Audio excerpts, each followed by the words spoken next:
Let's do a cheers to the Sobeys and Safer Liquor Beer for the podcast. We ride again. I love you guys. Careful, that cake's hot.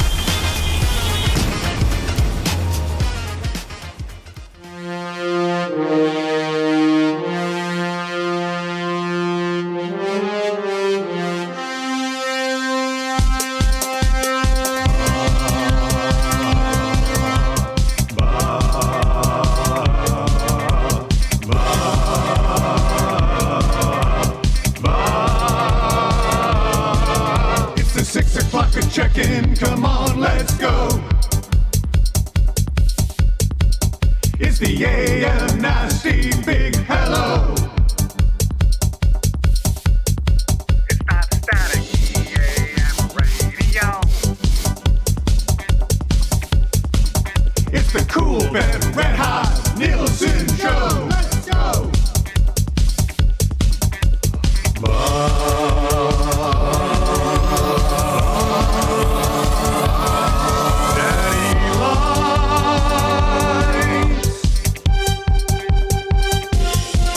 Everybody tuning in, even my wife.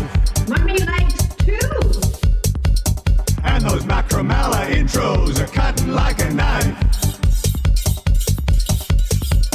Hey, it's Mitch texting in, he's your dealer for life. Let's crack at 6 o'clock and log in with some sirloin bites.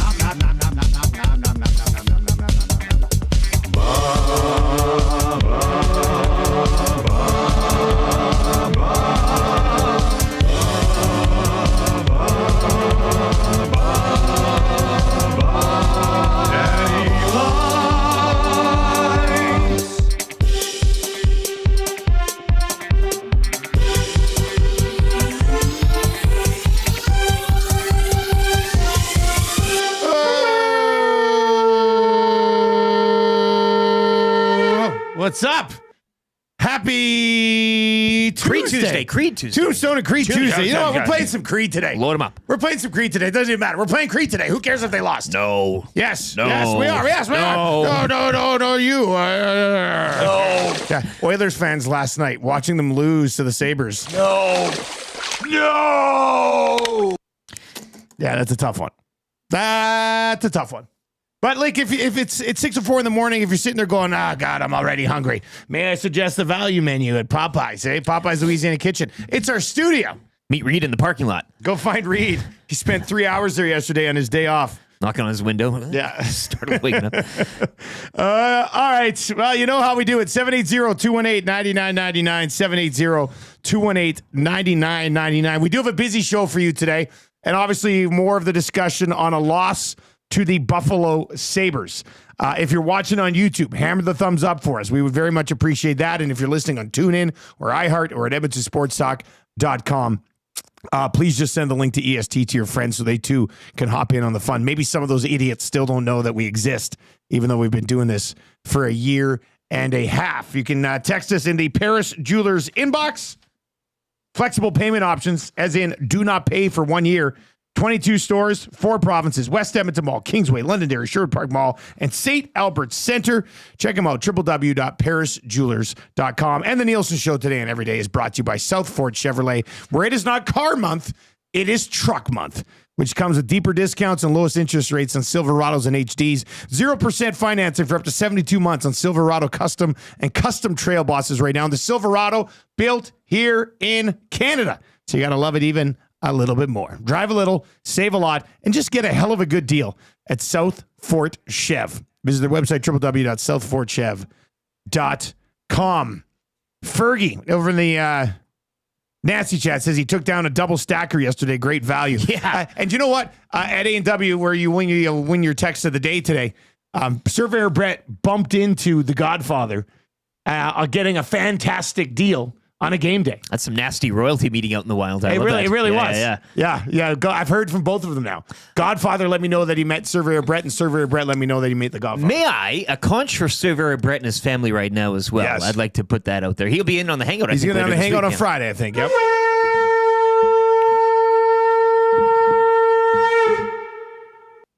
I hope they embraced in there like a real good. Yeah, I hope so. I hope when AM Nasties randomly bump into each other in the wilderness, they hug. Yeah. But a slow motion hug. Yeah, Like, are we hugging right now? Are we hugging? a real public display. Let's just screw it. Let's hug. Let's just hug. We'll get to a very sad boy over there, YouTube Trev, after the Oilers lost to the Buffalo Sabres last night. Maybe he's an angry boy. Might be an angry boy. Yeah. He's got to be something. He's got to be some type of boy. We'll find out. How about Zach to come back yesterday? Man, that was something. Oh, Zach to come returns to the office. I think yesterday. I got first crack at him. I was in the kitchen doing some stuff, and he kind of walks in to put his lunch in there. Yeah. And I was like, Zach, and yeah, it's nice to have his presence around. Did you guys notice that he got a haircut too? Vacation haircut. Of course, Trev noticed. Vacation haircut? Even I noticed that. He had a vacation haircut. He was looking good. He was excited to be back. After about a couple hours, guy. I had to stop him and say, hey, that's enough. Yeah. Well, yesterday, after Lock Shop, I was like, hey, Zach to come there. And Gager said, Trev, you tell this story because you were out there. I was like, hey, is Zach to come get in yet? Like, where is he? Yeah, and he's just working hard. Yeah. He came in here and he's like, I missed a week. I got to put the pedal to the metal. So he came in here and he was working. He was talking a little bit of story time, but he was working and he was just glued. His eyes were just glued to his laptop. And all Gager had to say was, Zach, Dusty wants to see you. I've never seen someone shoot up faster in my life. And the way he walks, he has like this jittery. He was walking exactly like that with the smile on his face. Gager starts laughing his butt off, and he's got a very contagious laugh. So I start laughing as well. But it wasn't. It was nothing. Like it was nothing. Just Zach, Dusty wants to see you. Just okay. Yep, I'm up. Well, he comes over, and then we're between shows, and he comes over, and he just starts talking. And I should have known better. Because he talked for like 3 or 4 minutes, and I'm like, Zach, we got to do Oil Stream. Like, and then he stood there and he started swinging the doors, which is nice, cooled it down a little bit. Yeah. But I put up a video of him yesterday on Twitter, actually swinging the doors. I was like, look at this guy, back to work and picked up right where he left off, and he's just like. Anyway, it was good to have Zach to come back in the house yesterday. Can't believe I'm saying it, but I miss that guy. Yeah, I miss that guy. It was good to see him back. If you're watching over on YouTube today, hammer the thumbs up for us and sub to the channel if you haven't already. I know everybody's down in the dumps today, and I'm actually going to tell you. I mean, I'm not going to tell you shouldn't be. You can't lose to the Buffalo Sabres. I don't care how it happened. I don't care if one goal was a really bad goal. I don't care if you thought the third goal. I thought the third goal was sick finish from Tage Thompson. Like in tight, pulls it back, gets it around him. Looked awkward as hell from Skinner. I mean, I don't care who you want to blame it on. Noblock didn't call timeouts. Yeah, Noblock didn't call a timeout. Probably could have called a timeout. We're gonna hear what Knobloch had to say after the game with the morning after show. They hit a bunch of I don't even think the Oilers played that bad last night. But you have to find a way to beat the Buffalo Sabres. Is it not as simple as that? I'm retiring from the prediction business, I think. Are you? Yeah, your 4-0 road trip took a big hit. No, but what, 5 posts? Half of those go when you're winning the game. That's what I mean, 5 posts. They say hockey's a game of inches, and that was on full display last night. Now, sure, you can pick apart. Bouchard had some moments. You know, Stuart Skinner probably wanted maybe a couple of those back. The first one for sure. And that too, that whole Ukko-Pekka Luukkonen stop Draisaitl on that, and then it goes, and then whenever there's that big play, it swings the next minute later, that goal goes in. So it just kind of set the tone for a night. It was age against youth. I mean, the Sabres had wins in 6 out of 7 before their 6-game losing streak. They can play hockey too. They're in the league. But yeah, certainly for this team, especially what happened Saturday against Dallas. Well, that's the thing. You would expect maybe building off of that, but. Okay, Saturday against Dallas was a win. Third period wasn't necessarily a that's a lot of the time carry over from that. We will say, when they have a good third period after they've been struggling, they're like, you know what, this tails back to the third period. Build on. I'm wondering if what we saw last time, but like I said, I thought they played relatively well. A bunch of posts. Ukko-Pekka Luukkonen was the better of the 2 goalies. If your forwards can't score a goal against the Buffalo Sabres, forwards didn't score. I mean, you're probably not going to win that hockey game. Simple as that. 780-218-9999, 780-218-9999. Dr. J is in and says, Nuge looked like a contest winner that won Oilers for a day. So ineffective. So, yeah, Dr. J's not happy. This is a good one. RBM could be, I mean, this is text of the day maybe. A little bit. This is This is not a bad text. 780-218-9999. 780-218-9999. The Oilers to another losing streak. You tell them I'm coming, and hell's coming with me, you hear? Hell's coming with me! I don't think this will be a losing streak.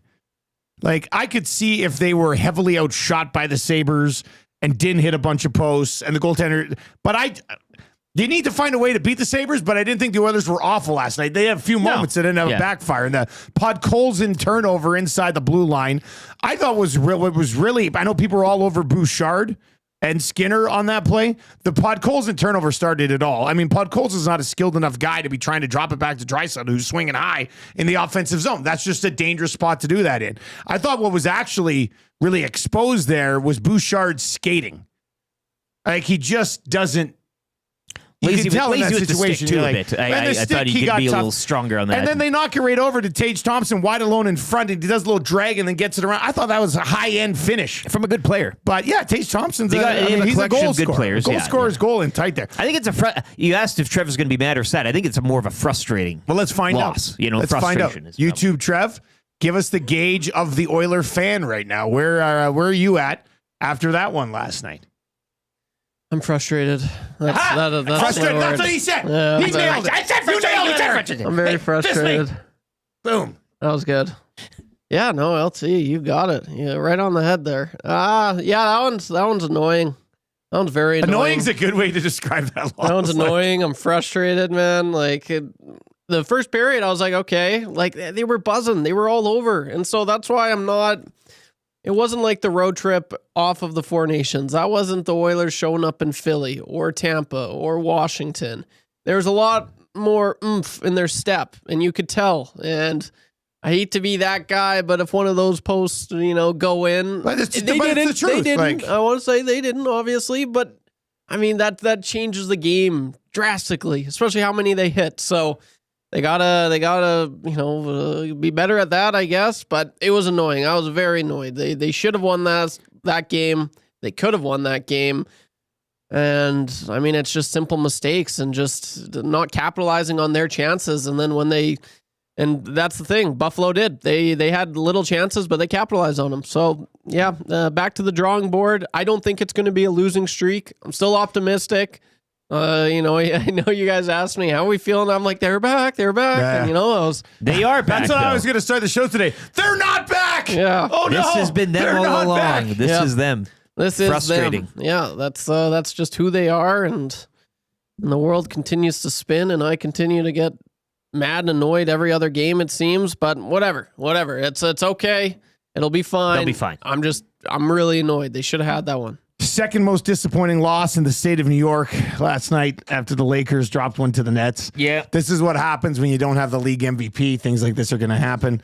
LeBron out injured. He's resting. Luka had a tough shooting night. The officiating was atrocious in that. Anyway, I'm not much like the ice in Buffalo. Right? I did. I heard Stoff critique the ice when I was listening. I also missed a call from Stoff last night when I replied to one of his tweets yesterday, and I said, "Stick to sports." That one.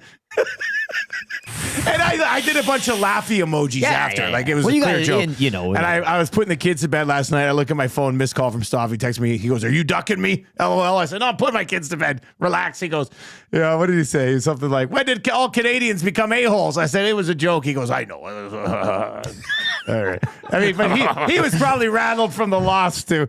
But they outshot. Like I don't want to sit here and like rip them apart today. You firing the coach? But I don't want to sit here and rip them apart. But losing to Buffalo is unacceptable. Like no matter, you outshot them 34-23, and this and that. You still can't lose to the dead last team in the Eastern Conference. You can't do it. I mean, if you hit 6 posts, find a way to put another one in, or stop hitting posts, put it in the net. I mean, there's a lot of different ways you can look at it here. Evan Bouchard does not need to play 26 and a half minutes in a hockey game. I'm sorry, he just doesn't. It just shouldn't be a thing. And I got to find a way to change that a little bit. 780-218-9999. 780-218-9999. Your initial reaction. We're going to continue with this conversation, obviously, for a good portion of the show today. But your initial reaction, 780-218-9999. Gus is in and says, "Hey, guys, it's Gus. I absolutely hate that I have to ask this question. But what the heck does Nuge do? He doesn't do anything positive anymore, and it breaks my heart. Thanks, Gus. It's a good way of putting it. Breaking is. I think a lot of people want to be on the side of Nuge. Tough to be in his corner right now. Well, I mean, he's not asking an unfair question. Not at all. Like, what has Nuge done this year? Juicy ice time, plays with all the best guys, and really hasn't done that much this year. Joint led the forward group in shots last night with 4. There you go. Yeah. All right. Keep the text messages rolling in. Brian, the accountant, is in and said, the nuclear option doesn't work anymore. It's sure not as effective as it was for a while there, was it? I mean, when they go McDavid, Draisaitl, and Hyman together, you're just like, okay, well, I mean, I guess. I mean, let's see what happens. But it's not as effective as it has previously been. All right, 780-218-9999. Library Pat with an interesting point. I didn't want to be the guy who brought this up because I'd be accused of being a huge Skinner apologist, but Library Pat takes in and says, Happy Creed Tuesday, guys. Plenty of people to share the blame yesterday. Skinner with the juicy rebound on the first one, but how many guys let Thompson follow his shot like that? And yes, Podkolzin put Bouchard in an awkward spot in the game-losing goal. Even after all that, they had time to get an even-up goal, and they couldn't get it done. Lots of time. Sigh, Library Pat. Yeah, the rebound control on the first one is horrible from Skinner, but Bouchard and Wallman just sort of watched Tage Thompson skate right through them and get to that puck first. I mean, that again, it's like, come on, bear down. Turn around. Make sure that guy can't get to the net before you. I don't know. All right, so I'm trying to sit here and say, like, don't want to rip on them because I thought they played okay. But at the same time, losing to Buffalo just can't happen, especially when you're trying to, I mean, I guess maybe if you're content with just sitting in second, that's fine. I would think they'd want to track down first and not have to play the Kings or the Golden Knights in the first round, but yeah. All right. Big Stuart Skinner text. Yeah, from a first-time text. We will get to that. Yeah, you know what? Wow, I love it. First-time texter like this, we're going to have to give you this text. First-time texter, thank you very much for texting in. Come up with a handle. That'd be great. Stuart Skinner by the numbers. Last 17 games since January 7th. 6-10-1, 6-10-1-5, games above 890, including one shutout. 12 games sub 889, includes an 840, an 839, a 786, and an 806 in the 6 wins. He gave up 3+ goals 3 times, meaning the Oilers had to score 4+ to win. On the whole 44 games played, exactly half, he has a sub 890 save percentage. League average is 901. Skinner currently is at 896. He ranks 43rd in the league with all goalies that have played at least 10 games or more. To simply get to league average, he would have to stop the next 61 shots. He is averaging 26 shots against per game, meaning in the next 3 games, he needs 2 shutouts and a 1-goal game just to get to average. All right, there you go. That's those are the latest numbers on Stuart Skinner. Yeah, that's a lot there. Could he do it on Probably this would have trip? tightened that up a bit, but... Yep. Shaggy in St. Albert says Reed's 0-4 road trip prediction will come. Did Reed predict another 0-4 road trip? Not again. I mean, he wasn't even on the air yesterday. How did this happen? Guys, Reed's 0-4 road trip prediction will come true. Skinner bad first goal to set the tone for the game. Bouchard just had to push a puck into the corner on the 3rd goal. Instead, he tried to finesse it. Maybe every road trip now, we just assume Reed has them winless. Yeah, just winless. It's quick little 2-game trip. Reed expects him to go 0-2. No. All right. If you're over on YouTube today, feel free to chime in the comment section and hammer the thumbs up for us. We would certainly appreciate that. We are 36 away from changing 100 here in the first hour of the show. And speaking of the show, let's lay it out for you. As always, brought to you by South Fort Chevrolet. Morning announcements coming up here right away. We'll take a look at the rest of the picture in the association. And the NHL. The morning after show coming up just after 6:30. We're here with Chris Knoblauch. Defend yourself, Chris Knoblauch.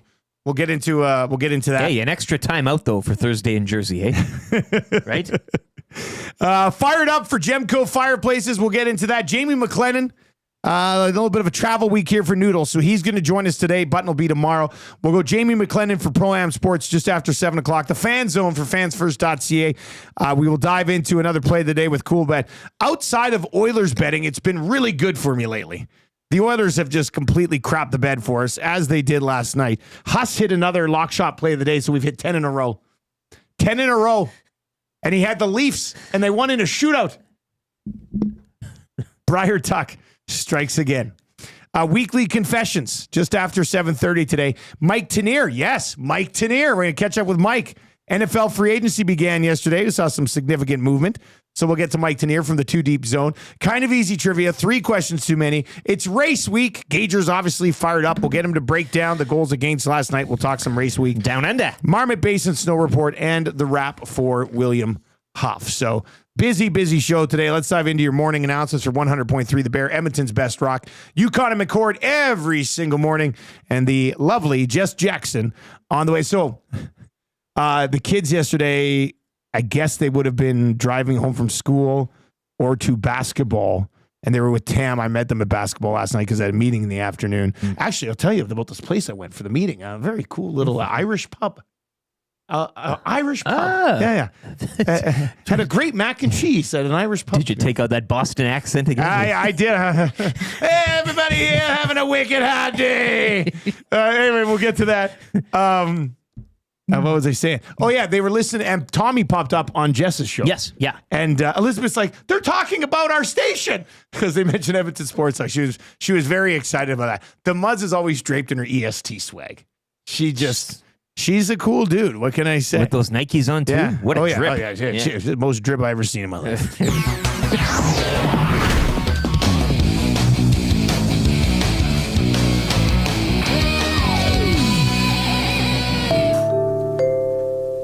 I think just thinking about my confession here. We'll write that down. We'll come back around to it. All right, NHL action last night. A brief night. Eric will keep you, on the loop here and all the updates. Ottawa did get by Detroit 2-1. Colorado and Chicago, I believe that game was actually scoreless going into the third period. It was. And then the Avs get goals from Lehkonen, Marty Necas, and Kiefer Rant and Nathan McKinnon with a couple assists in that one. Shots in the Colorado-Chicago game were 21-20. Gross. Yeah, that's how you dominate a bottom-of-the-barrel team, hey? And then the Maple Leafs did beat Utah. They were up 3-0, let it slip away, and went to a shootout to get the job done. And who seals it away in the shootout? None other than old Mr. Waive Your No Movement Clause, Mitchie Marner. Future Oiler, Mitchell Marner. Mitch Marner gets it done again. Association last night, Lakers lose to the absolutely god-awful Nets. Officiating was not good. Luka and Austin Reeves did not shoot the ball well. Even without LeBron, that's a game that you got to find a way to win. Luka was 8 of 26, and Reeves was 3 of 14. Ugh. Not good. They needed to be more like Gabe Vincent last night. And then in the second half of the back-to-back, Denver gets the job done. I'll take these every second night. Oh, man. Like, they should just play each other Nuggets throughout the regular Thunder? season. Nobody else. Come on. The dank Nugs get the job done. 140 points in regulation. They hang 140 on the OKC Thunder. 140-127 the final in that big game between Jokic and SGA. Jokic goes off for 35, 18, and 8, 15 of 20 from the field. And SGA, a lower scoring game for him. He only had 25 points. He showed up for the last one. They split. It's been back and forth. Yeah. They split this back-to-back. Love it. In OKC.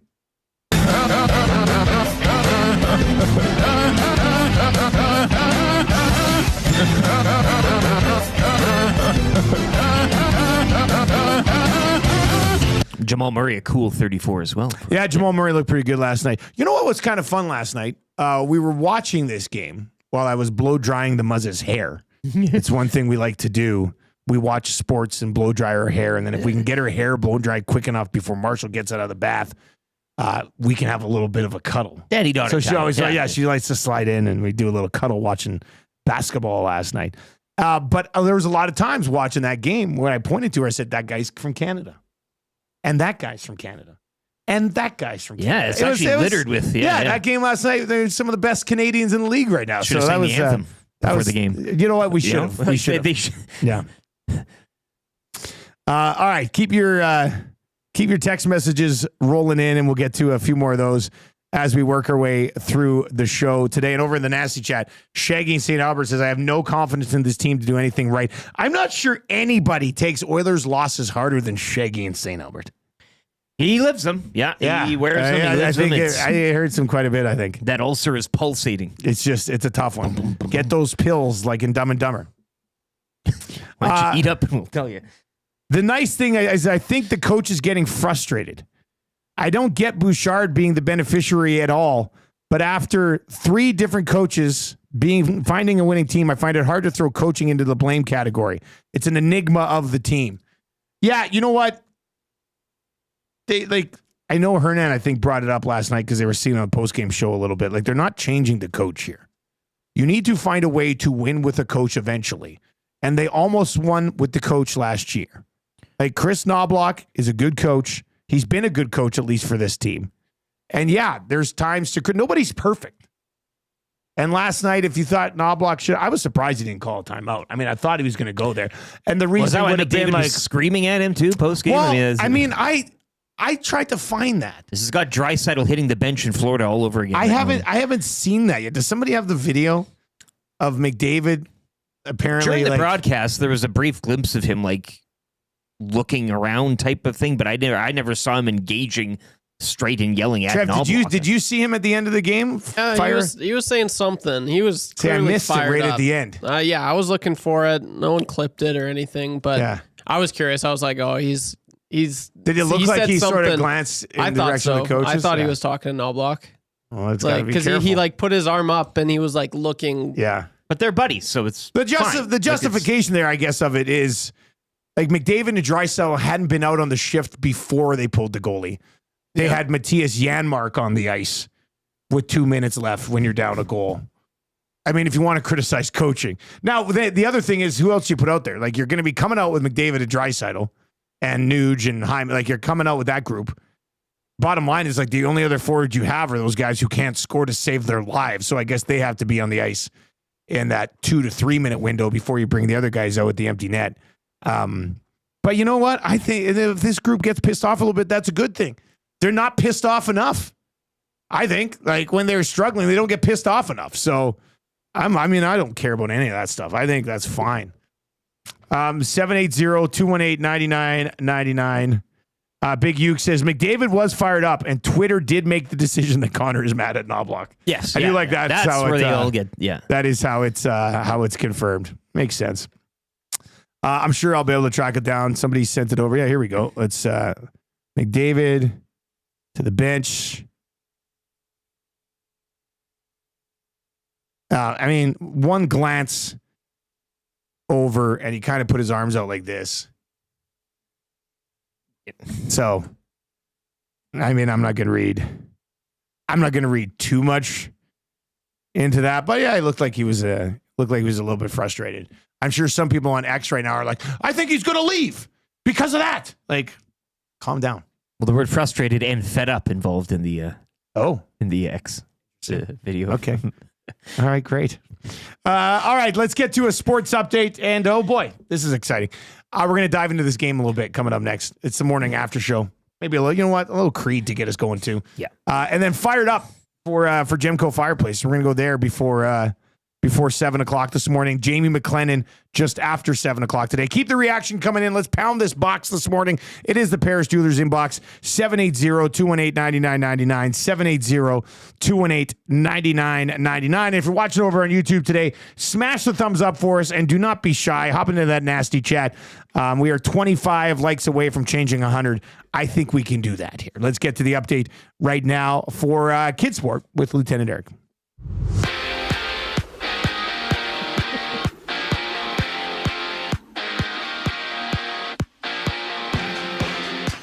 Tage Thompson scored twice while Leon Draisaitl extended his point streak to 15 games as the Oilers dropped their first of a 4-game trip. 3-2 to the Sabres. Evan Bouchard extending his point streak to 5. Stuart Skinner also stopping 20 of 23 shots faced. The trip will continue Thursday against the Devils. Elsewhere last night, Leafs snap a 3-game slide with a 4-3 shootout victory over Utah. Nathan McKinnon, he reached 1,000 points as the Avalanche blanked Chicago 3-0. Colorado won 6 straight.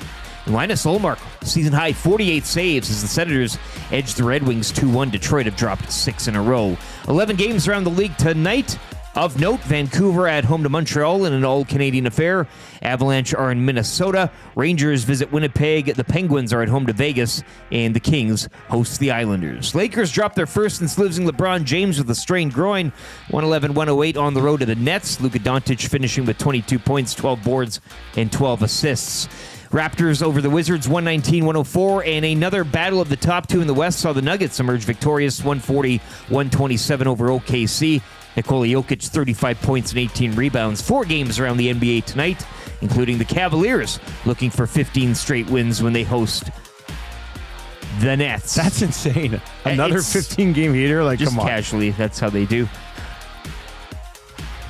Join Dustin Nielson, Trey, and Tyrell Ford and other special guests on Tuesday, April 8th at the Bell in Scona for Edmonton Sports Talk Bids for Kids, presented by GS Construction. A live on-location show featuring a delicious appetizer buffet, silent auction, 50/50, and more. Tickets are limited. Find them today at www.kidsportbidsforkids.com.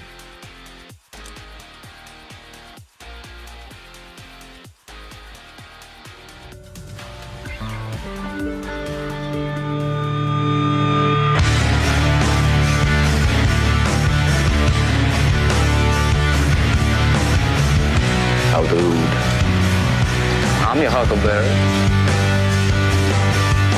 Hello, my friend, we'll meet again.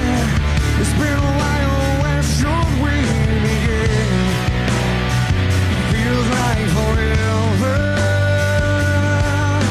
Within my heart of memories, a perfect love that you gave to me. Oh, I remember when you are with me. I'm free, I'm careless, I believe. Above the others, we'll fly. This brings tears to my eyes, my sacrifice. You tell them I'm coming, and hell's coming with me, you hear? Hell's coming with me! 6:33 on the Nielsen Show. It is a Creed/Tombstone Tuesday, and thank you very much for being here. We're going to try to cheer you up today.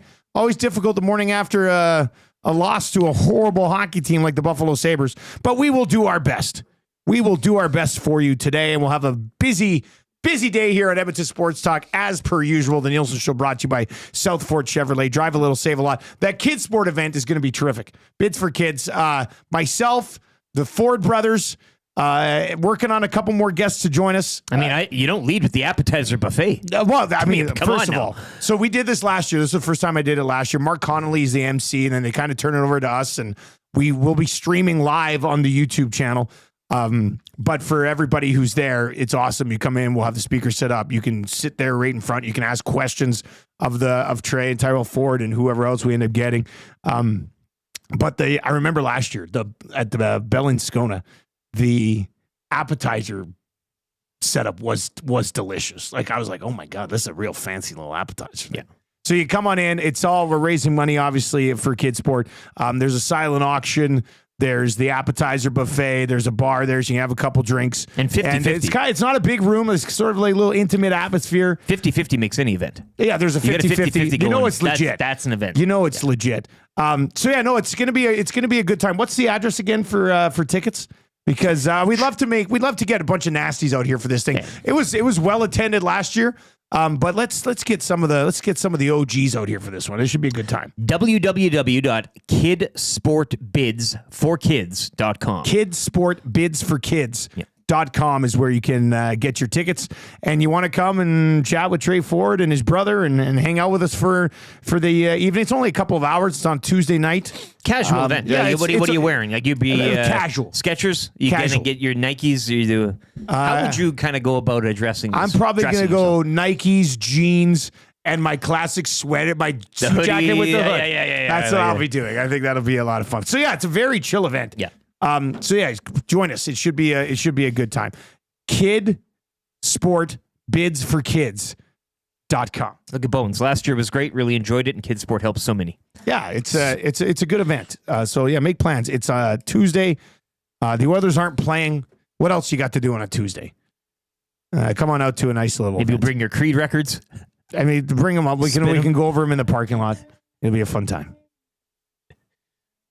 Nielson Show will take you up until 9 o'clock today. The Hangout from 9 to 11. The Lock Shot from 11 to 12. 2 guys and a goalie today from 12 to 1. EST afternoons from 1 until 3. And then Reed Wilkins returns from his one day off from 3 until 3 to 6 today. Shout out to Glue Guy for getting through a couple of hours there yesterday, pre and post pregame. I mean, he had the Laramie Tunzel trade to talk about. He did have the Tunzel deal.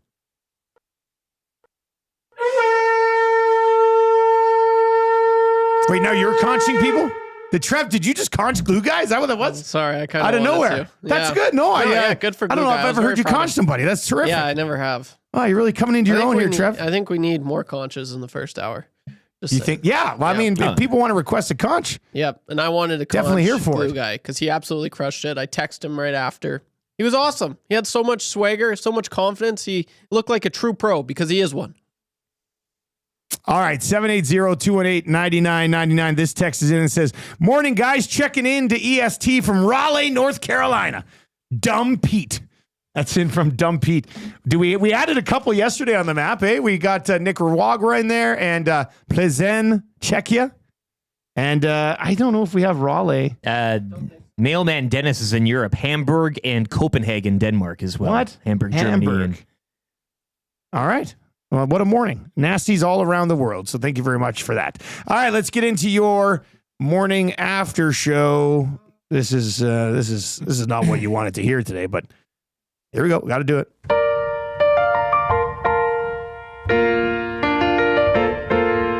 Being a fan of the Oilers today takes everything you got. Taking a break from all your worries sure would help a lot. Wouldn't you like to have your say? It's a morning after show where we will talk about the game and let you know who you should blame. You want a show where you will know if the problems are still the same. You want a show every morning after the game. You want to show so people know if the problems are still the same. You want to show every morning after the game.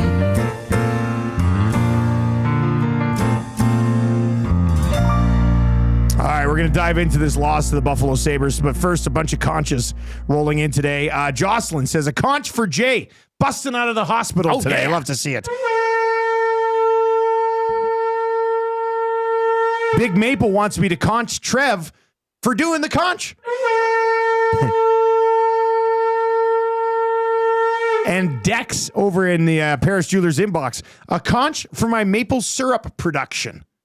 Okay, sure. All right. Also, sent us a photo of the rig. Yeah. One more over here. May I request a conch for teaching my first ever science lesson as a grade 5 student teacher? Oh, look at there's somebody growing up over there. That's my wife was teaching yesterday, but she was teaching music at the kids' school, and there was a student teacher, so she didn't even have to do anything because the student teacher did it all. She's like, that was the easiest teaching day ever. I just kind of sat there. Teaching music? In her first music class, Marshall was in it. Oh. And she goes, you should have seen him. He was just killing it on the recorder. Like just the recording. Yeah, it's like Ron Burgundy on the flute, but Marshall with the recorder. Actually, yeah, hot cross buns. Oh, it's a classic. Yeah. Played all the hits. I still pick it up, and it's like I'm showing off to the kids. I was like, watch what Daddy can play. Like, yeah, same Then you thing. hit the solo. Yeah. You really take it for a spin, eh? Let me take this one for a run. Marshall, stop playing. Let Daddy take it from here. All right, the Edmonton Oilers lose to the Buffalo Sabres 3-2. Man, that just doesn't work, does it? They just plain sucked. I've seen teams suck before, but they were the suckiest bunch of sucks that ever sucked. Homer, watch your mouth. I gotta go. My damn wiener kids are listening. All right, Tage Thompson, unassisted, opened the scoring, his 32nd of the year, puts a shot on goal. Skinner can't control it, went to reach out to try to control it. It was sitting there. Tage Thompson's allowed to skate right through Wallman and Bouchard, picks up the rebound and buries it 1-0 there. Darnell Nurse's 5th of the year would tie it at 1. Alex Tuck was wide open right in front of the net, buried it to put him up 2-1. Bouchard actually shoots a puck past the goalie on the power play for the first time all season. McDavid and Draisaitl with the helpers on that one. Draisaitl 2 assists in this hockey game. And then Tage Thompson and Josh Norris all over Evan Bouchard. They knock it away from him. Tage Thompson absolutely all alone in on Stuart Skinner. Nice little fake, a drag, and he beats Skinner for what would be the eventual game winner. The others still had almost 17 minutes from that point to tie the hockey game, but they were unable to do it. EST, big moment that happened in this game. What are you going with, Rick? Well, I said earlier, and it was the opening goal, which was a bit of a flub on Skinner's part, and usually when Skinner does that, and you can make an argument as well for Bouchard and the third goal. The public enemy number ones in this market are playing the hits, and usually when it starts a game off like that, Skinner's side and that flub in the rebound given up. I know you mentioned like defensemen having a job. I get all that. But the optics of it all just look so bad when it happens. But before that, Draisaitl stopped. I mean, things happen in a game where the pendulum swings, and Draisaitl was all alone. Luukkonen had a decent game, strong game. I'll give him that. I mean, you open the scoring there, things can maybe go a different way, and maybe the tone changes and everything. But a minute later, they go down, and Skinner lets that one in. So that's a moment for me. I mean, pick any of the 5 posts as well. Could have been moments. And then I think as well, obviously the winner. They don't. Bouchard and Skinner are so highly focused on in this market. So when there are instances such as the Skinner rebound give up or the Bouchard, and I know we can say the defenseman didn't track back for the Skinner rebound or Podkolzin made. But optically, it is just so distressing for this fan base right now. So that was a moment as well. I mean, Bouchard going back, you mentioned the skating, like the stick thing. And again, as you said too, good finish from Tage Thompson, taking nothing away from that. But it is so optically unnerving right now when these two guys are at the center of mistakes in a tight scoring game. So and also, you had 15, 17 minutes to get a goal. And they didn't do it. And they didn't piss anything. 2 goals from defensemen, nothing from the forward group. Going into the analytical side, high danger chances, 11-10 for the Sabres, and scoring chances, 23-20. So high danger chances more for Buffalo than Edmonton last night? Yeah, they out-XG'd them as well, 2.43 to 2.27. So the Sabres were expected to win that game? In a sense. I mean, a saw-off in a way, but I mean, hey. Well, that's something for a team that was outshot 34-23, though. I mean, absolutely. Yeah. All right, the super stat of the night. What are we going with for super stat of the night? I'll go with the posts again. 5. Yeah, I mean, that is if one of those go in, the game changes. So it's not an excuse. It's a stat, and it's something that doesn't happen most nights. So 5 posts, you get an inch one way or another, and the outcome last night could be a lot different. Just to add on to that, a 941 save percentage for Ukko-Pekka Luukkonen is, that's a great night. He played very well, but they still got to, like we said it. They didn't play awful. They didn't play great. They played okay, and sometimes okay will be enough to beat the Buffalo Sabres. It wasn't last night, but you have to find a way to beat the Buffalo Sabres. Find ways to win. Yeah, you have to find a way to win that hockey game last night. All right, we're going to hear what Noblock had to say, Trev. You can get that loaded up. But let's get into our 4th star of the hockey game last night. The 3 stars, Tage Thompson, Josh Norris, and Luukkonen, who I probably would have had higher on this list. Who's your 4th star of the game last night? Leon Draisaitl again, the point streak, 2 assists, joint top in shots for the forward group who didn't score. Had some good looks. But had 4, yeah. Couldn't bury, but had some really good looks. Those looks usually cash as well, right? I think one of those or 2 of those posts were from his office. So, yeah, Draisaitl again. It's been easy over this stretch here to kind of choose him on otherwise depressing nights for the orange and blue. 38th star of the game last night. I mean, can I go to Noblock?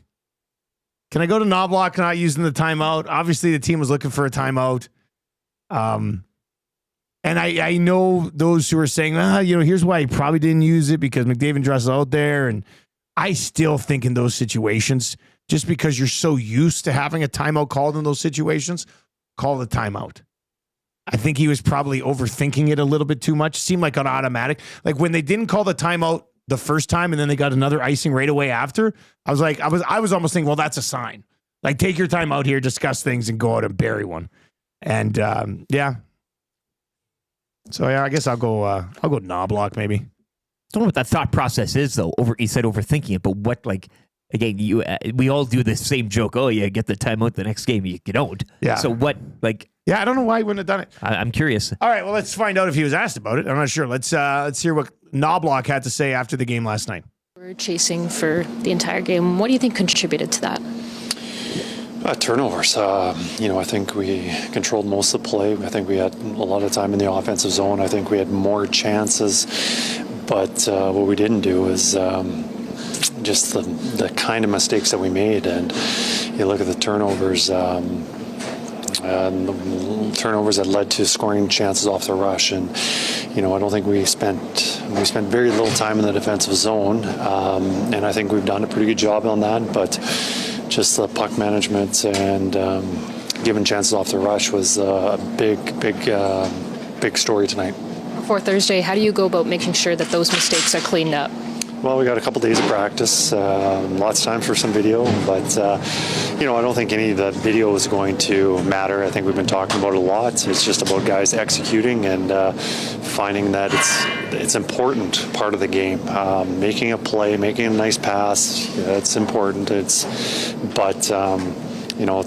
frustrating when some of the guys who aren't contributing offensively are contributing for scoring chances against, which is really hurting us. It's different if you're making those plays and it's leading to offense, and once in a while you get caught. But if you're not creating that offense and you're giving up those chances, that's what's hurting the team. There were plenty of times that you guys hit the post. So how frustrating is that? Could you feel that kind of deflate the group when there are those grade A chances? I think we had enough chances to have 4 or 5, maybe 6 goals. You look at the goal post, you see their goaltender made some really big saves. I think offensively, we only scored 2 tonight, which is usually not enough. But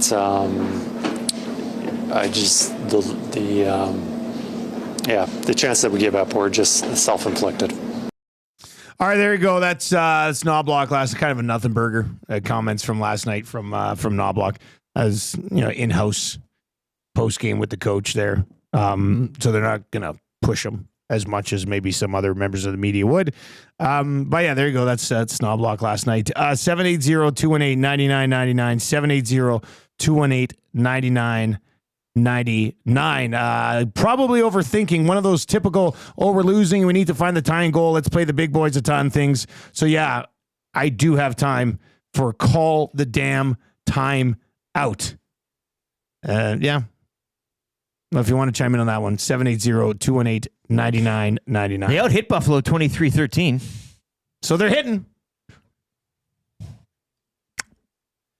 Andrew, the accountant, says, one positive for me last night was Nurse. Looked really good. Wish he would have been the one at 26 minutes and not Bouchard. Dr. J's given the 38th star to Nuge last night.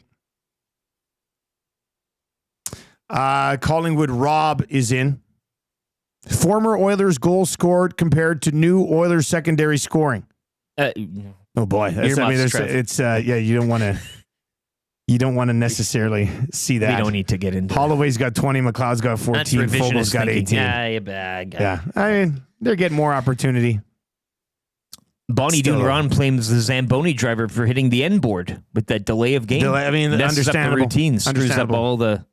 And with the time change? We got to find excuses for... Yeah, the time change. You add that on? But then also have to travel out to Buffalo, and then you're like, wait a second, did the time change happen here? I don't know where the time change happened. Like, that's tough to see. Stanley and YYC in the Paris Jewelers inbox today says 17 minutes to tie the game and 0 shots on goal in the last 2 minutes of a 6-on-5. Disgraceful. Woo! Stanley and YYC. Disgraceful is a strong word. Yeah, disgraceful. Disgraceful is... My goodness. You thought fragile was bad. Fragile. Disgraceful. Frustrating, annoyed, disgraceful. We've hit the... Hey, Lieutenant Eric and Dusty, just checking in on my way to New York to watch the Oilers lose on their road trip. I can be your beat reporter in NYC. And he spells beat like the vegetable. Side Hustle Cole. I really like that. Side Hustle Cole, I don't know if we need you to report on vegetables. I don't mind the beat in report. New York City. Yeah. Trev, what are you talking about bull crap over there? What do you... Did I hear you say bull crap? What's the bull crap, buddy? I want to be in New York. Oh, you want to be in New York, so That's it's bull cool. crap. That's Side Hustle Cole's going. But Yeah. he thinks they're going to lose. That sucks. Yeah. That's also bull Hang in crap. there, Trev. It's a bull crap type of day for Trev today. Yeah, I'm annoyed. Let's get into fired up for Gemco Fireplaces. I'm fired up too. Let's do that. Yeah, well, that's the thing. Like, let's get into this right now because the fan base is fired up after this loss. Fired Up, brought to you by Gemco Fireplaces, proudly serving Edmonton and area for 45 years. And of course, they are the authorized dealer for Napoleon fireplaces. Whether it's gas or wood burning, look no further than Canadian-made. It's important right now. Canadian-made Napoleon fireplaces. All the Napoleon products you need are available at Gemco, 9281 50th Street. Get your Napoleon fireplaces at Gemco, 9281 50th Street. All right, so what fired you up the most about this? Hey? Well, I think going back to Side Hustle Cole too, I mean, that arena was, I think, over half full of Oilers fans. Saw a few Peterborough Pete's jerseys in there, I'm sure, with, I mean, it's one of those things where you get to see your team maybe once a season, especially like out east or something. Yeah, that does suck. And you're like, and then not only is it that, you're going to watch them play the team that sucks or traditionally should be the one that loses. So you're like, I'm going to see the team I love, should be a comfortable win. It's the only chance I get. And then that happens. So I'm sure people would be fired up leaving last night as well. Has anybody ever followed the team to Buffalo on a road trip? You know, like Side Hustle Cole is going to New York City to watch the team. Yeah, and has anybody ever been like, boys, I'm flying out to Buffalo. Just there and then back. To go watch them. And then, whoa, are you going to the rest? No. I'm just going to a Tuesday night game in Buffalo. Yeah. I could parlay it with a Bills game, perhaps, in the autumn season. That would kind of be that would be a weird one. All right, what are you most fired up about coming out of that? Trev, let's ask you. What are you most fired up about coming out of that loss? Is it Knobloch not using the timeouts? I would have liked to seen a timeout. Yeah. I would have liked to seen that. I'm fired up the season that Leon Draisaitl is having. It's probably the best season he's ever had. And I don't think he'll... I don't think that's a stretch. I don't think it's a stretch. And it's funny because I don't think he's going to surpass his point totals he got a few years ago when he reached 130, I believe is what it was. But just what he's been able to do with the Vasily Podkolzins and Victor Arvidssons of the world, like I'm super fired up about that. Like, what could Leon Draisaitl do with legit line mates? Like, I think about that a lot, and I'm fired up about that. I'm fired up that Jeff Skinner, he's finally in the lineup, and he had 2 really good looks yesterday. Like his skating, everyone talks about his skating. His skating's so good.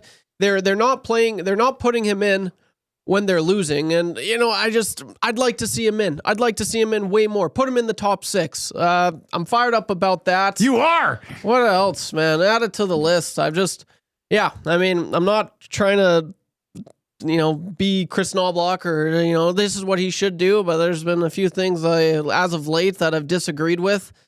I'd like to see Jeff Skinner up in the top 6 and not just for one game and then, okay, well, you're out. Like, as far as I'm concerned, I saw a lot more out of him in that last game yesterday than I have from Podkolzin in weeks. And I don't know why Podkolzin's in. Like, what does he do? We asked yesterday, you said, hey, Like, if you could take anyone out, who would it be? And I said, is it weird if I say Vasily Podkolzin? Now I'm saying today, no, take him out. Oh, man, you're fired up. Take him out because he does nothing. I don't care. He's playing with the best player in the world right now. He's right up there, top 3 at least.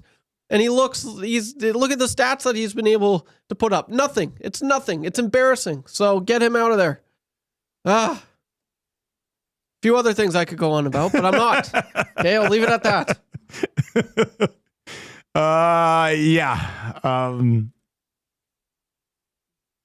Somebody did say Podkolzin is nothing more than Jesse Puljujärvi trying to go in and get pucks and not do much. But I mean, here's the thing. Jesse Puljujärvi scored 15 goals and 16 goals back-to-back years. Podkolzin has 6, spending a lot of time with Leon Draisaitl. Does he shoot the puck? Right? Does he shoot the puck? He doesn't shoot the puck. That's I don't remember thing. seeing him shoot the puck. I don't know why he doesn't shoot the puck more. He's got the best passer in the world. That was a killer turnover yesterday. Oh, he does pass. He passes it right to the other team. Oh, man. Man, if you didn't have the mid already, you'd be coming for it, eh? Oh, gosh. Oh, Trev, hang in there, man. Trev is so fired up today. AJ in Montreal's a little fired up. He says, guys, is Nuge done? How many more years does he have on his contract? He looks like Kyle Turris. Oh, whoa. Oh, that's a low blow. That's another thing. Like, where's Nuge gone? Where's Nuge gone? He was always, not really a driver. But like this season, it's tough because he's won the heart and soul of so many Oilers fans, including myself. But it's like you can't defend it. You can't defend it right now. I was defending him for so long. Hernan's like, he's doing nothing, Trev. No, he is, Hernan. He is. He's a great player. Well, I can't really say anything now because he's done nothing. This season, he's been invisible out there. Nuge is a fascinating study because he went 50 points in 63 games, 104 in 82. Last year he had 67. This year he's going to have to increase his point production to just hit 50. Yeah, like that's bad. That's not really bad. I mean, I looked it up. Nuge is under contract until 2029. He's got 4 more years after this year on his deal. And there has to be a better player in there for the next 4 years than what we've seen so far this year from Ryan Nugent-Hopkins. Or else, I mean, you're justified to be fired up about what you're seeing there right now. 780-218-9999, 780-218-9999. And over on the nasty chat, obviously, hammer the thumbs up for us. We've changed 100. Let's blast through 150 here by the time we're chatting with Jamie McLennan, who's going to join us today, and he'll break things down as well. Del Reyda over on the nasty chat, not sure I've seen that handle before, says too many passengers, hard to watch. Changing 100. Edmontonian in Ontario says I've seen the Oilers in Buffalo 8 times. I'm 2-6. Oh, God. That's a tough one. Terrible. Nature Boys innocent. I'm fired up about the timeout. As soon as that icing happened, I said to my TV, timeout coming. Maybe grab a 6 o'clock or lager, but then no timeout and no lager. Boo, KK.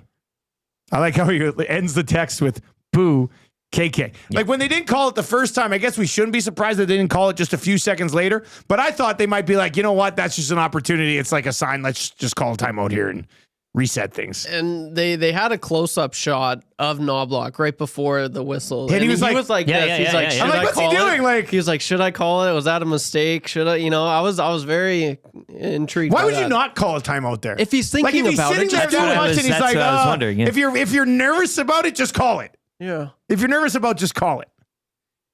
So yeah, I don't know, but that is the 4th time in the last 6 games that Buffalo and Edmonton games have ended 3-2. It's so stupid. I don't know what numerology. It's so stupid. Oh, Trev. Hang in there, Trev. That should be 8-2. That should be 7-2, not 3-2. 1-goal games against the laughing stock. The one game that wasn't 3-2 was a actually an 8-3 win for Edmonton. But I mean, well, there it is. There it is. They got the one time. All right, Jamie McLennan is going to join us. What a fun 6 o'clock hour here. Hopefully we're turning your day around here a bit.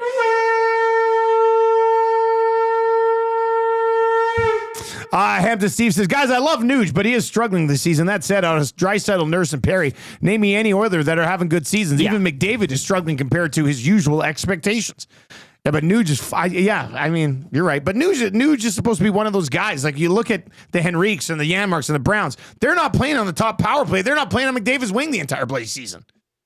Like, anyway, we'll get into all of it. Jamie McLennan's going to join us. Here's hour number 2. Jamie McLennan, then the fan zone for fans first. The entire 6 o'clock hour was like one big fan zone, but we're going to get into that officially around 7:20. We'll take a look at the board today for a play of the day with our partners over at Coolbet. Weekly confessions coming up at 7:30. And Mike Tenier is going to join us to recap the first day of NFL free agency. Gager around 8:30 today. It is race week down under. And we'll get his thoughts on Skinner and Luukkonen in last night's game. Let's wrap up the 6 o'clock hour with this from Tom Dixon's mustache. This is the oldest team in the league that looks like the oldest team in the league. Whew, she's a juicy one today. We've got Jamie McLennan on the way next. Let's get to a sports update for the fine folks over at Misc Glass. LT's got more in the world of sports.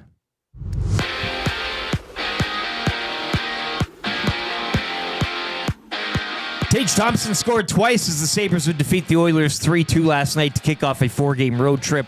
Leon Draisaitl extending his point streak to 15 games. In the loss, the trip will continue Thursday against the Devils. Other action last night, Linus Ullmark's season-high 48 saves as Ottawa would edge Detroit 2-1. Nathan MacKinnon reached 1,000 points as the Avalanche blanked Chicago 3-0.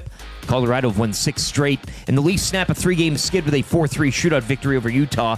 11 games around the NHL tonight. Of note, Kings host the Islanders, Vegas are in Pittsburgh, the Jets are at home to the Rangers, Colorado visit Minnesota, and an all-Canadian affair from Vancouver when the Canucks host the Habs.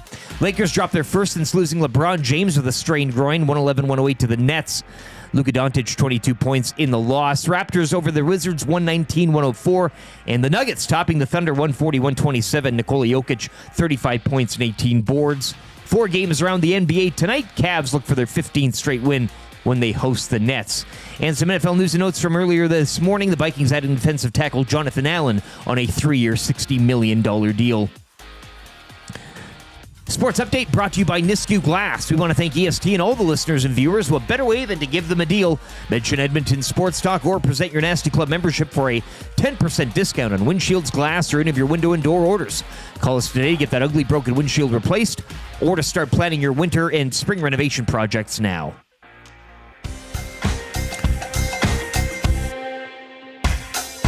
What say you? Hey, Nasty Crew. We got the Nielson show flu, and there's nothing we can do about it. What say you? Hey, Nasty Crew.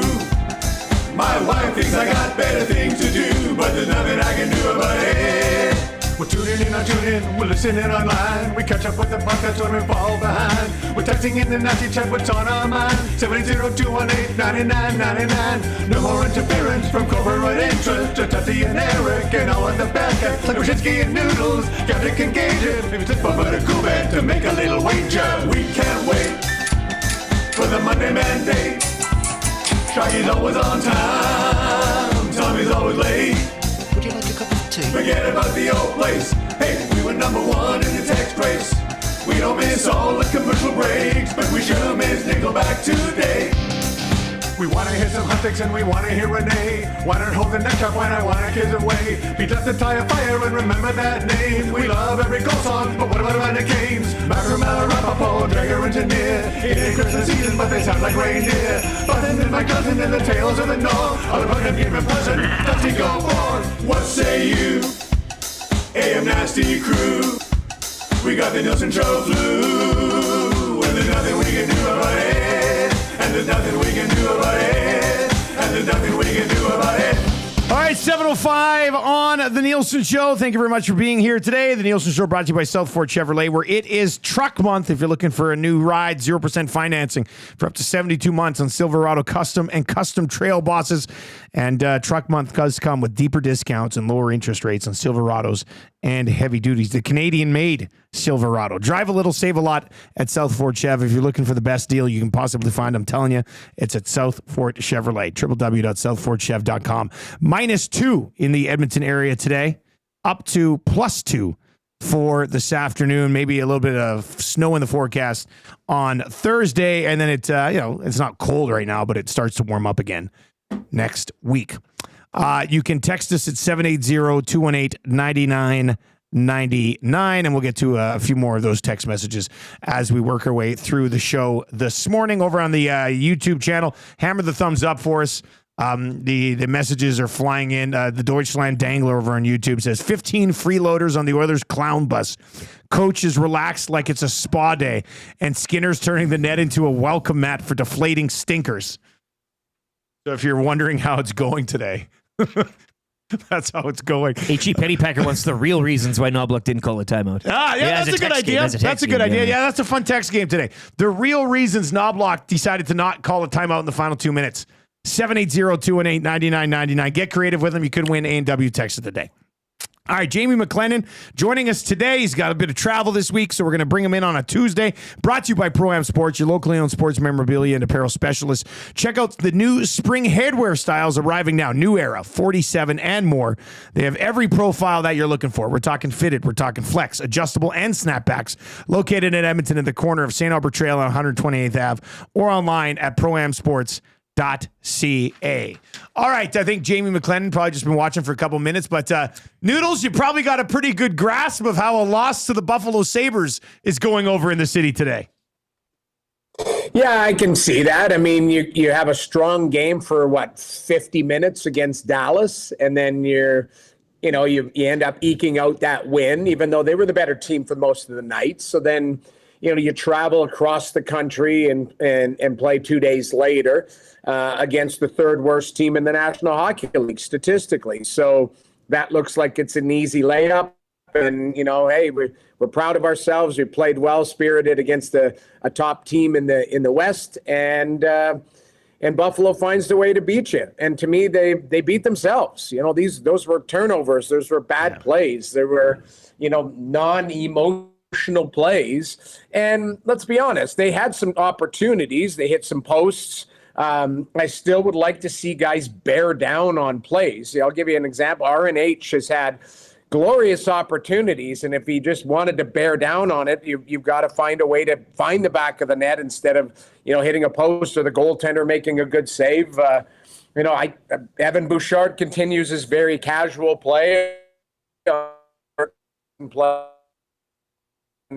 Listen, that's what makes him great, but it also makes him frustrating because I think he's a guy that they need in the absence of Ekholm.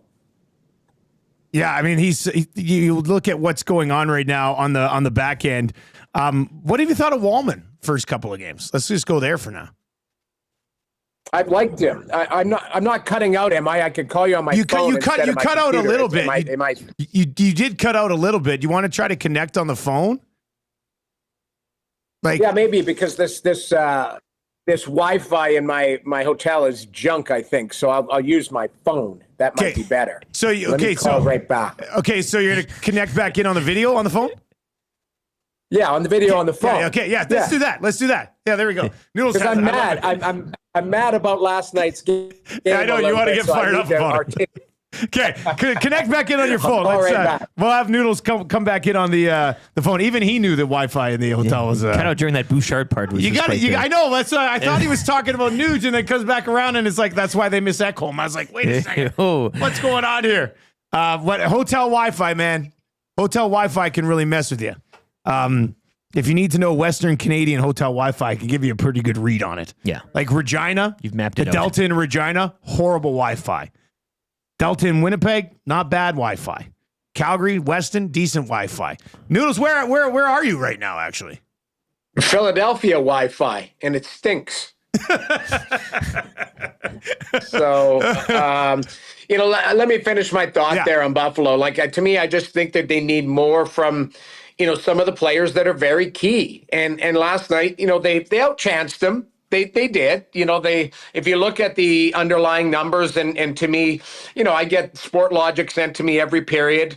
They outchanced them 2-1, but it's the goals you give up. It's deflating goals. It's disappointing situations, and they looked like they were at 70% as far as emotion level, not really engaged.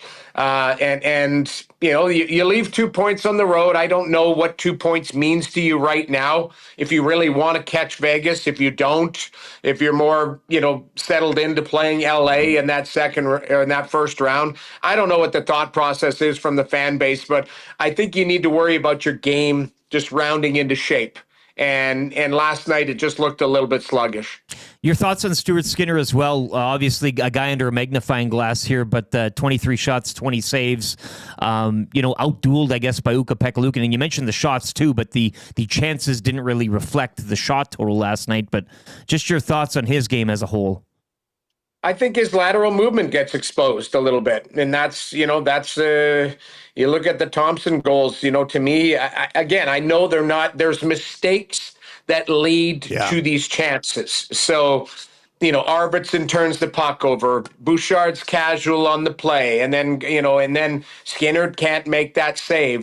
So there's a lobby list of mistakes and lack of attention to detail, and to me, bearing down on plays. It gets frustrating when you're watching, and it's reach in here, it's casual here, and I think their power play, it didn't get a lot of opportunity, but you got to find ways. I mean, Draisaitl hits that, I think it was a post, that was a wide open net, and that's the difference in the game right there, because I think they would have really got rolling on that play, but unfortunately, again, it's more, I look at, yes, the outcome is disappointing, but I'm more looking at the effort consistently. And to me, I keep saying you want this team to be connected, and they just still look a little bit disjointed.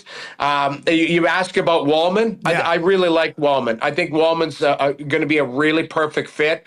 You need a healthy Ekholm, because a healthy Ekholm helps Bouchard. And I know I had some analytics people, disappointed in my take on Bouchard. Welcome to the club, Noodles. Welcome to the club. Listen, I understand analytics as well as anybody, because when they first started getting popular, I was flying out and meeting with Chris Snow. I was meeting with a lot of analytics guys throughout the league, Rob Volman, and just trying to learn it.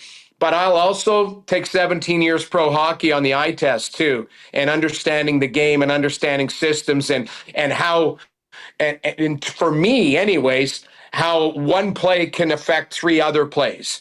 And in watching a guy like Bouchard, I thought that power play goal would have helped, get his game going, and it didn't. To me, he makes nice outlet passes, and I think that's great. But I think defensively, he's got to bear down, and I know he's capable of more. And to me, that's where I get frustrated. I watched this guy in the playoffs play like a beast. Yeah. And I know you can't play a playoff game every night, but you got to find 70, 80% of it, and he has it. You should be able to do it in urgent situations, though. Right? Exactly. That's the thing. It's just like he's stuck in one gear regardless of the situation, and you can get away with the one gear in a lot of situations, but when he's in a situation where he needs to bump it up a gear, he just hasn't done that this year. It blows my mind. I don't get it.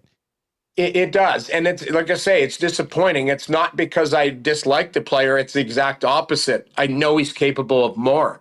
And that's what's frustrating is you can see this guy, he's loaded with talent. He shoots the puck a ton. He had a couple, I think it could be a confidence thing too.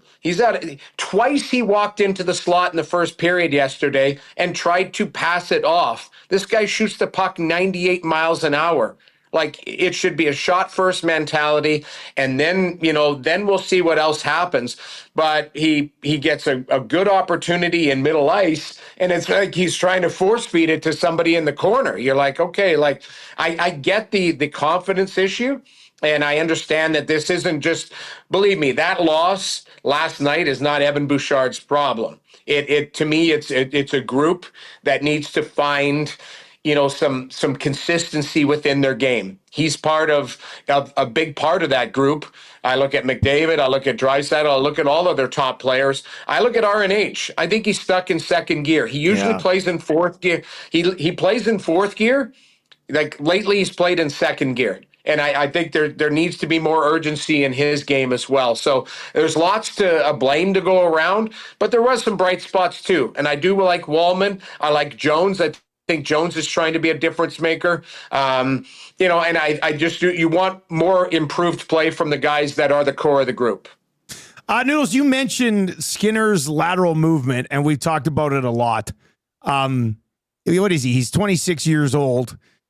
I mean, should be improving that here, right? Like, how much can a goaltender improve that aspect of his game, around this age? I guess I'm curious. Like, if he's always been like this, then how much can we expect it to get better?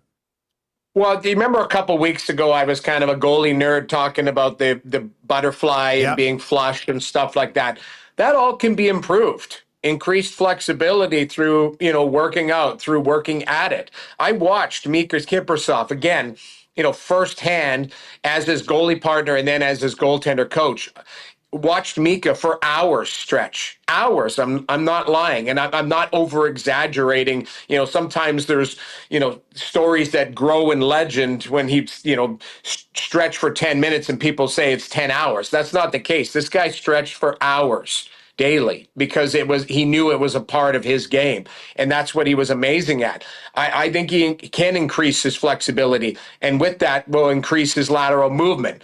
It is stuff that you do work on. He is going to get better. You're right. He's only 26 years old. I think the best of Stu Skinner is still ahead of it. But we saw a lot of it last year. Yeah. There were times there were games that he stole. All I could think about the other night when they were playing Dallas is I was at, game 6 where they wrapped up Dallas. The shots were like 39-10. That was that Skinner steal job. Yeah, he was unbelievable in that game. Yeah. He was unbelievable. Like, we've seen him steal games. I think the frustrating part for fans is you've watched the best of these players. So you've set a bar and you go, okay, would I like to see Matthias Janmark be more threatening and dangerous? Yes, because we've watched him score big goals. Connor Brown, guys like that. It took him forever to score his first goal, but I thought he was great in the playoffs last year. To me, they've got to find a little bit of that magic, find a little bit of that consistency. And then we're not talking about 3-2 losses to Buffalo, on a Monday night or whatever the hell it was last night. It was Monday. Monday night. Yeah, there you go. Noodles, why wasn't a timeout called? What do you think? Climbing to Knoblauch's head. What's the thought process there, if any? I mean, I know the old joke is, he's saving it to next game or whatever, but why wouldn't you, I guess, call a timeout in that situation if you're Chris Knoblauch? I don't know. I thought the same thing watching it. It's because that last 2 minutes was just a cluster. Like, it was. There was nothing threatening, and they looked dog tired. Like, that's the other thing. Like, they didn't have the legs or the sharpness. Like, even off the entry, they never dump it in. They tried dumping it in where guys were heading. I'm like, what's going on here? It was just disconnected. You're right. There should have been a timeout or something that called to just buy some time and allow the group to regroup. And it wasn't, and all of a sudden it gets away from you, and you're just chasing it. And instead of a plan in place, and it's almost with the extra attacker, it may not be a guaranteed goal, but it's a guaranteed chance. And that's where they were unable to do that threatening because they all looked like they were at the end of a shift and they had no legs. Yeah, no shots on goal in the final 2 minutes of that game. So that was a weird one. Noodles, quickly before we let you go, you're in Philly. The Sens are going to roll in there. Picked up a dub last night. I just want your thoughts on them getting Dylan Cousins. What do you think of the fit? Well, I think it's going to be a good fit, and sometimes both organizations can win a trade. And, we see that all the time. I think that Josh Norris is a fantastic player, and he's going to settle right into Buffalo. Health is his biggest concern because he's had 3 shoulder surgeries. But Dylan Cousins is kind of what they've been looking for. He's 24 years old. He can play in that number 2 centerman slot. Now you look at it, Stützle, Cousins, Pinto, and then if you want Ridley Gregg as your 4th centerman, that would be pretty good depth. Right now they had Adam Gaudette there last night and had Ridley Gregg higher up. But Cousins is a really good fit for Ottawa, and he scored a goal last night. Had 8 hits. He's had 17 hits in the 2 games that he's played for Ottawa. So he's another physical presence, big guy that they're going to rely on for now and for the future. As always, buddy, we appreciate the time, man. Have a good call tonight, and we'll catch up next week.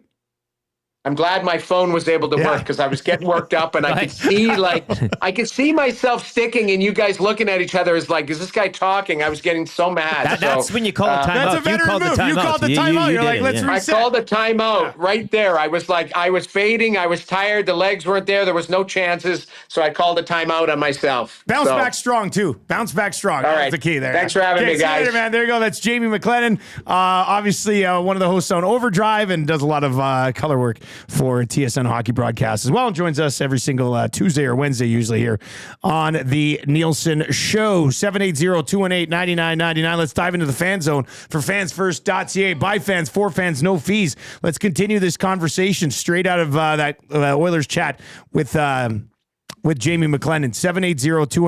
780-218-9999 is where you can text in. Some good real reasons too flying in earlier for the old time. Oh, I'm sure they are. Yeah, no, definitely. I do want to do this. This text came in and says, guys, can you give a birthday shout out to one of your biggest fans, Senor Boots? He's listening to your show now and every morning. Love from his family, Sabers, Duder, Jorts, and Squish. What a group, hey? Yeah. That's, I mean, you want to, now, like... Who plays what instrument in that band? Now, I'm trying to think, and I would love from his family. So would this be like his wife and his kids' nicknames? Because that's great. Senior Boots, Sea Bears, Duder, Jorts, and Squish. Like, I could see Squish being the youngest child. That's a good nickname for a youngest child, old little Squish. And then Jorts and Duder, or is his family like just his boys? And they're Sea Bears, Duder, Jorts, and Squish. It was a very polite text, so I think it was coming from a wife. I like them all. Yeah. Significant other. That's the Sea Bear. That would be Sea Bears, and then the kids are Duder, Jorts, and Squish. Senior Boots, what a life! I love it. 780-218-9999. Haas is in. People are fired up today. Why is Janmark playing with 2 minutes left and they need a goal? That's in from Haas. Well, I mean, I don't know, man. I was going to try to come up with something, but I don't know. I mean, they were planning on coming out with Nuge, McDavid, Draisaitl, Hyman, net empty, Corey Perry, extra tacker, whatever. And I mean, I guess when you've got all those guys out there, the other line is either your fourth line or Janmark and Brown before that. I'm just trying to justify it. I try to figure out what it was. But Matthias Janmark, it's March 11th. He has not shot a puck past the goalie yet.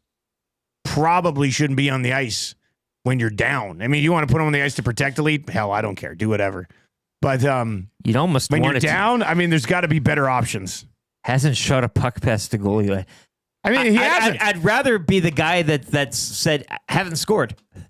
Like the way you say it in that, like it's more an depressing. Empty netter and one that bounced off his ass. Yeah, that's it. I mean, you almost seem cursed at this point. At some point, it's got to happen. Ross RCN, because he's due. That's why they put him out there. Noblock looked at Gully, was like, he's due. Get him out there. It's that big moment. It's a stroke of brilliance if it pays off. Yeah. It didn't. Yeah, that's a tough one. This one is guys, does having only one PP unit help or hurt this team? Power play 2 gets no power play time. No easy goals to boost the confidence. Great to boost McDavid and Draisaitl stats, though. And then he went something, and I think clown emoji, or maybe arms up emoji. I can't see, some of the emojis are very small. I think it's an arms up emoji. Yeah. Somebody make an emoji out of this. I mean, I would like to see PP2 get a little bit of time. So, like, there was one power play a couple games ago where I did cross my mind. Like, they had been out there. They got the power play. It was like a really sloppy 60 seconds on the power play. And I was like, you know what? This would be a spot to give the other guys a look. And they're just like, doesn't matter. They're just going to stay out there forever. So, yeah. Noblock did not call a timeout because he had Bouchard. He and Bouchard had a seaweed wrap booked for their spa day right after the game. Ooh, nature boy. Doesn't sign text guy says 1 PP divides a room in any case. Interesting. Oh. I was right. Sea Bears is the wife. 3 kids. Squish is the youngest. I knew it. There you got it. Yeah. That's there we go. Sabers, Duder, Jorts, and Squish. That's a fun family. That's a fun family right there. Guys, it seems here that coaches just don't like calling timeouts. Woody was the same. Different coach, same players. Are they the ones who don't like the timeouts? Do the players give a hint to the coach to call or not call timeouts? I thought they cut to a shot of McDavid on the ice where he was like thinking maybe there would be a timeout. Like he was kind of gliding, being like, "Do you guys see that one too?" Yeah. It's like kind of like, "Oh, we're gonna slide on over here for the timeout." He was like skating to, I guess, yeah, like zone, it was but he like was a little bit looking slower. at the bench. He was looking at the bench might the whole time. Call a timeout. Anyway, I like the idea of the text of the day today being the real reasons Noblock did not call a timeout. Keep these text messages flying in here. Fergie's prostate says he forgot the hand gesture. He didn't know what to do. Just kind of He freezing. didn't know what to do. Like, He was trying to call a 20-second timeout in the NBA like this. yeah. They're like, I don't know what you're doing. Why is he What keep is that? tapping his shoulder like that? Collingwood Rob. Knobloch did not call a timeout so he and the coaching staff could make the time cutoff for free Buffalo Wings special at Sabres win at Wingstop. You only get to Buffalo once a season, right? Yeah. I did have wings the one time I was in Buffalo for the draft. And worth it? I mean, just whatever. I mean, nothing to write they home were about. wings. Blue cheese? They were What wings. did you blue cheese. Well, I don't know. What is blue cheese? Win in Rome, right? Like Nobody knows. that's what they have there. No, you had ranch. I had ranch, like a Canadian. Chicken fingers and ranch. You go to the wing place. What do you got for tendies? Dave is in and says Knobloch did not call the timeout because didn't want to spend an extra 30 seconds in Buffalo. He's just like, that's it. We're not staying here any longer. All right, keep those text messages flying in. 780-218-9999. If you're watching over on YouTube today, hammer the thumbs up for us as we try to, talk you down after a loss to the Buffalo Sabres. We're blown through 150. Let's smash up to 200 here. 40 more likes to get to 200. Give us the thumbs up. All I see is a reply from you to Deef that says that doesn't make any sense, Wheels. Well, he's been. I didn't even see the original text. Do you want to hear it? No, I don't. Peter is in and says, last night's game was the most frustrated I've been this season. I couldn't even listen to any post-game shows. Oh, Peter, I just get sad for you guys. I get sad for fans when they're like so sad they can't even listen or watch people talk about their team anymore. They'll be fine. Bronx the Boilermaker says Knobloch had to piss, so he wanted to get to the dressing room as fast as possible. Strummy's got the old time change chestnut there. Okay, give it to me. In the nasty chat, Knobson called timeout because he forgot about the time change and missed the opportunity. Okay, I mean, understandable. The game was already over for him. All right, keep those rolling in at 780-218-9999. This is a good one. This is the first text ever from a 403 number. Knobloch didn't call a timeout because Principe smashed their post-game pizza table. That's a good one. Keep these rolling in. One of them's going to win A&W text of the day. You're going to win A&W gift certificate. Go get the Stackers. They're on special right now. Limited time only. All right, let's get into our Coolbet segment for today. Luckily, the Oilers aren't playing, so we won't get sucked into losing with another Oilers bet. Busy slate tonight. We'll set it all up in the lock shop from 11 until 12 today. Where do we go tonight? All Canadian matchup, Vancouver and the Habs. Washington's in Anaheim against the Ducks. I'm going to roll with Ovi shots here. Nah, it's too juicy. Let's see. Winnipeg and the Rangers tonight. Winnipeg's minus 176 at home. Colorado's playing the second half of a back-to-back, but they didn't really try against Chicago last night. They had 21 shots. Yeah. Colorado's won 6 straight. Yeah. Second half of back-to-back, though, in Minnesota. Wild are struggling. Big game. That is You know what? I think we're just, wow. But it's minus 167. I don't necessarily like that number. Sens are in Philly. We just talked about that with Noodles, but Ottawa's on the second half of Habs in Vancouver. Turn it around. Yeah. Super duper chalky. You know what? Let's go. What are the Avs in regulation? I know it's second half. I get it. But this is a big game against Minnesota as Colorado tries to I'm Colorado in regulation -101. Let's say the Avs keep rolling here. -101 in regulation tonight in Minnesota. Second half of a back-to-back, but Colorado's going one way, Minnesota's going the other. Huge game between these two teams. Colorado gets it done in regulation tonight, -101. That'll be your Coolbet play of the day. All right, we've got weekly confessions on the other side of 7:30 here. And Mike Tenier is going to pop by in about 15 minutes to recap free agency. Justin Fields goes to the New York Jets. Garrett Wilson's got to hate that. Sam Darnold ends up with the Seahawks. Kenny Pickett to Cleveland. Kenny Pickett to Cleveland, if you can believe it. McNamara was losing his mind on. Was he? Great. And then you want to talk about sadness, right? Like Browns fan. I want to hear from Steelers fan. Would you rather just keep Russell Wilson or would you go to Aaron Rodgers? What say you? 780-218-9999. We'll get into all of that with Mike Tenier in about 15 minutes, but confessions on the way next. Let's get to a sports update right now with this guy over here, LTE.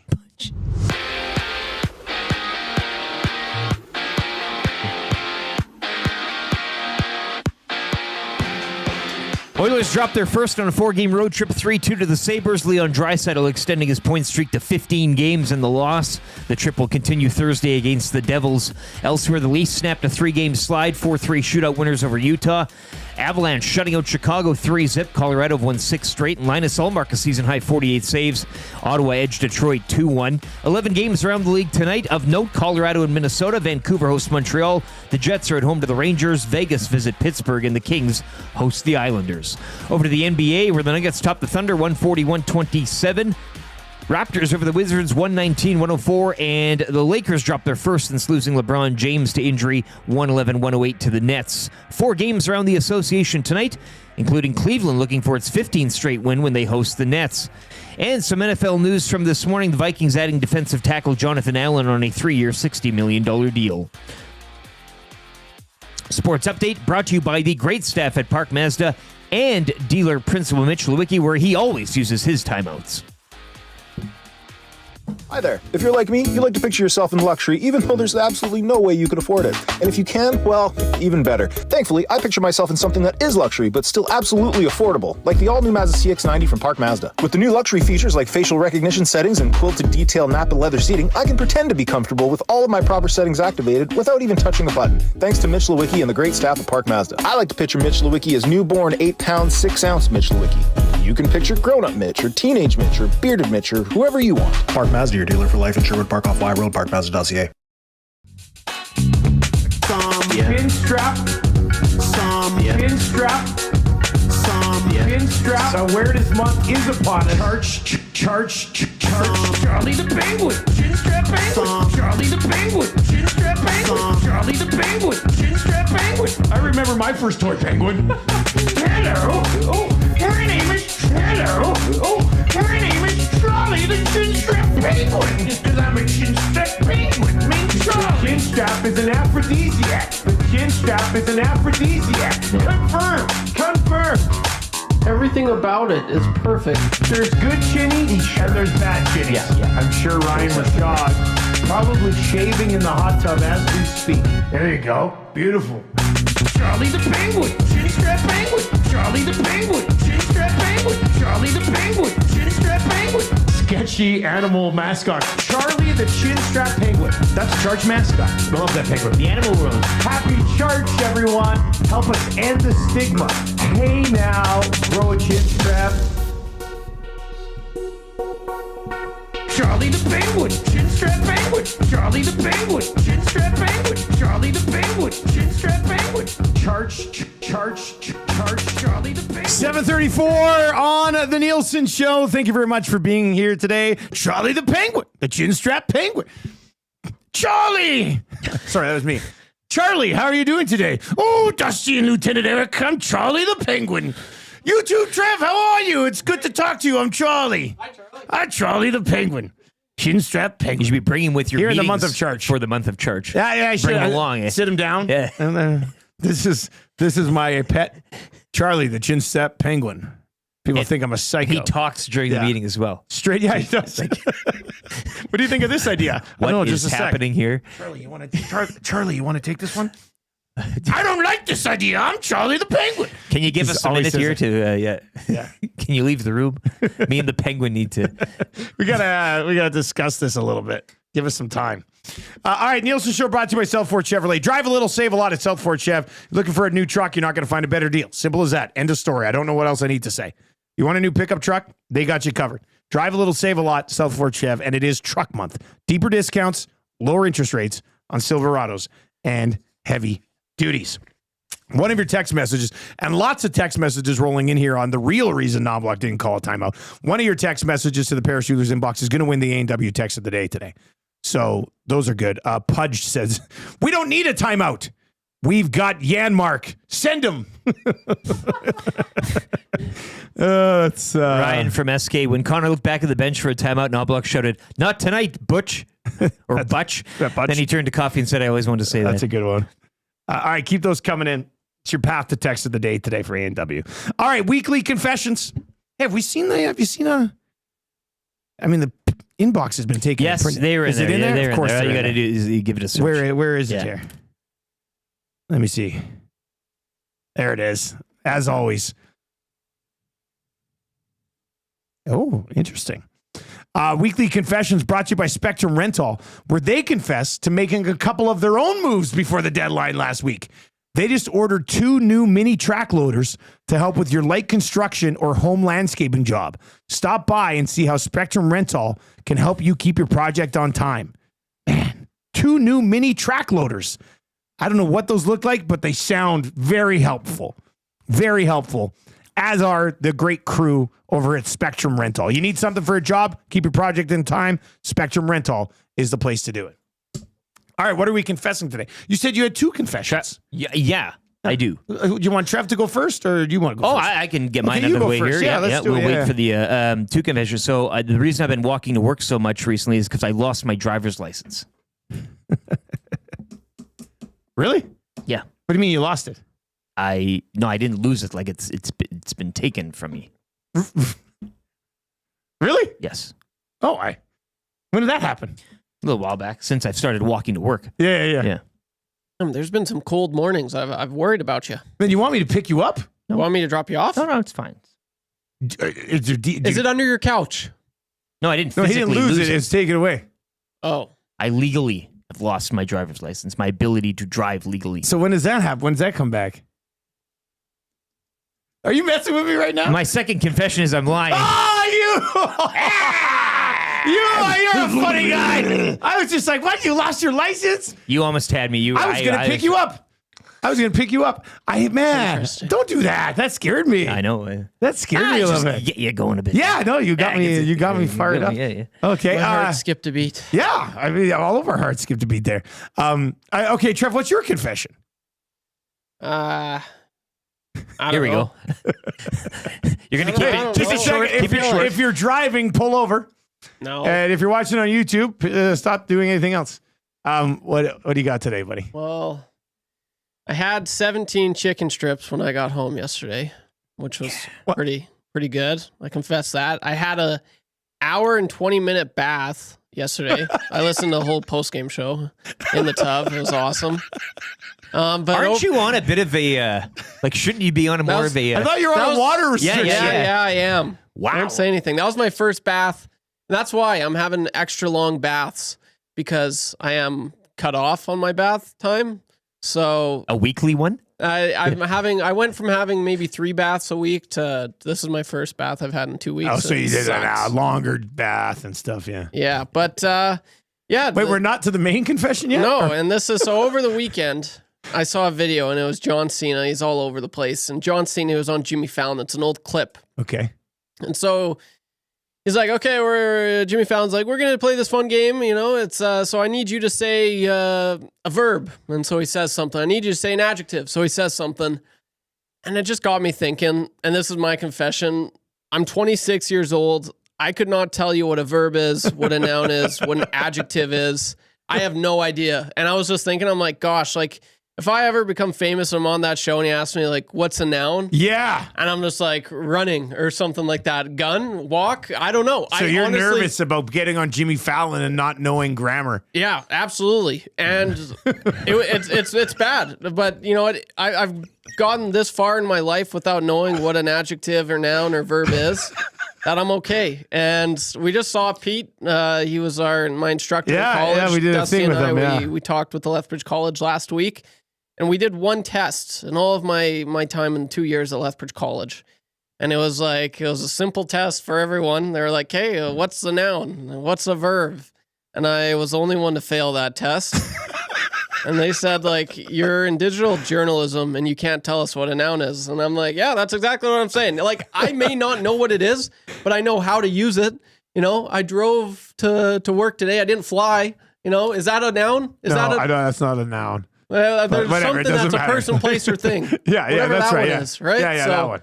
Yeah, I don't know. So that's my thing. I'm 26. I'm okay. I'm totally okay with not knowing what verb is, adjective. Conjunction. I don't really see when you'll need to use these again in life anyway, right? So I mean, well, if he gets on Fallon in the unless you get on Fallon and they play the noun game, and it's way different. 2 + 2 is 4. I can remember that. I've been told so many times in my life what these words are. The only one that I've ever been able to remember is a synonym. I think I remember that one for whatever reason. But the other ones I couldn't tell you. Could not tell you. What's a synonym? I think that's when it's like words that they can all mean the same thing. So funny, chuckle, or like laugh, chuckle, like that's a synonym, right? Grin, you know, those are all certain things. Words. Oh, buddy, you're the best. So it's like you just happy. don't disappoint, man. So it's like happy, and then under would be positive, and then joyful, and then these are all synonyms for happy. Yes, I think that's what that one is. All right. Well, I guess I won't copy Fallon and start doing that game that has you very concerned. Man, well, I was just like, I'm like, how does John Cena know what a verb is or a noun? You know? I mean, he's a wrestler. Yeah, but most people do. Do you? My kids do, and I do through them. So, whatever. But that's okay, Jeff. Don't worry about it, man. Like, I'm not worried. It's all right. Yeah. It got me here. Yeah, you got the job here. What do you need, Good right? thing you didn't ask me. Yeah, I was gonna say, Trev.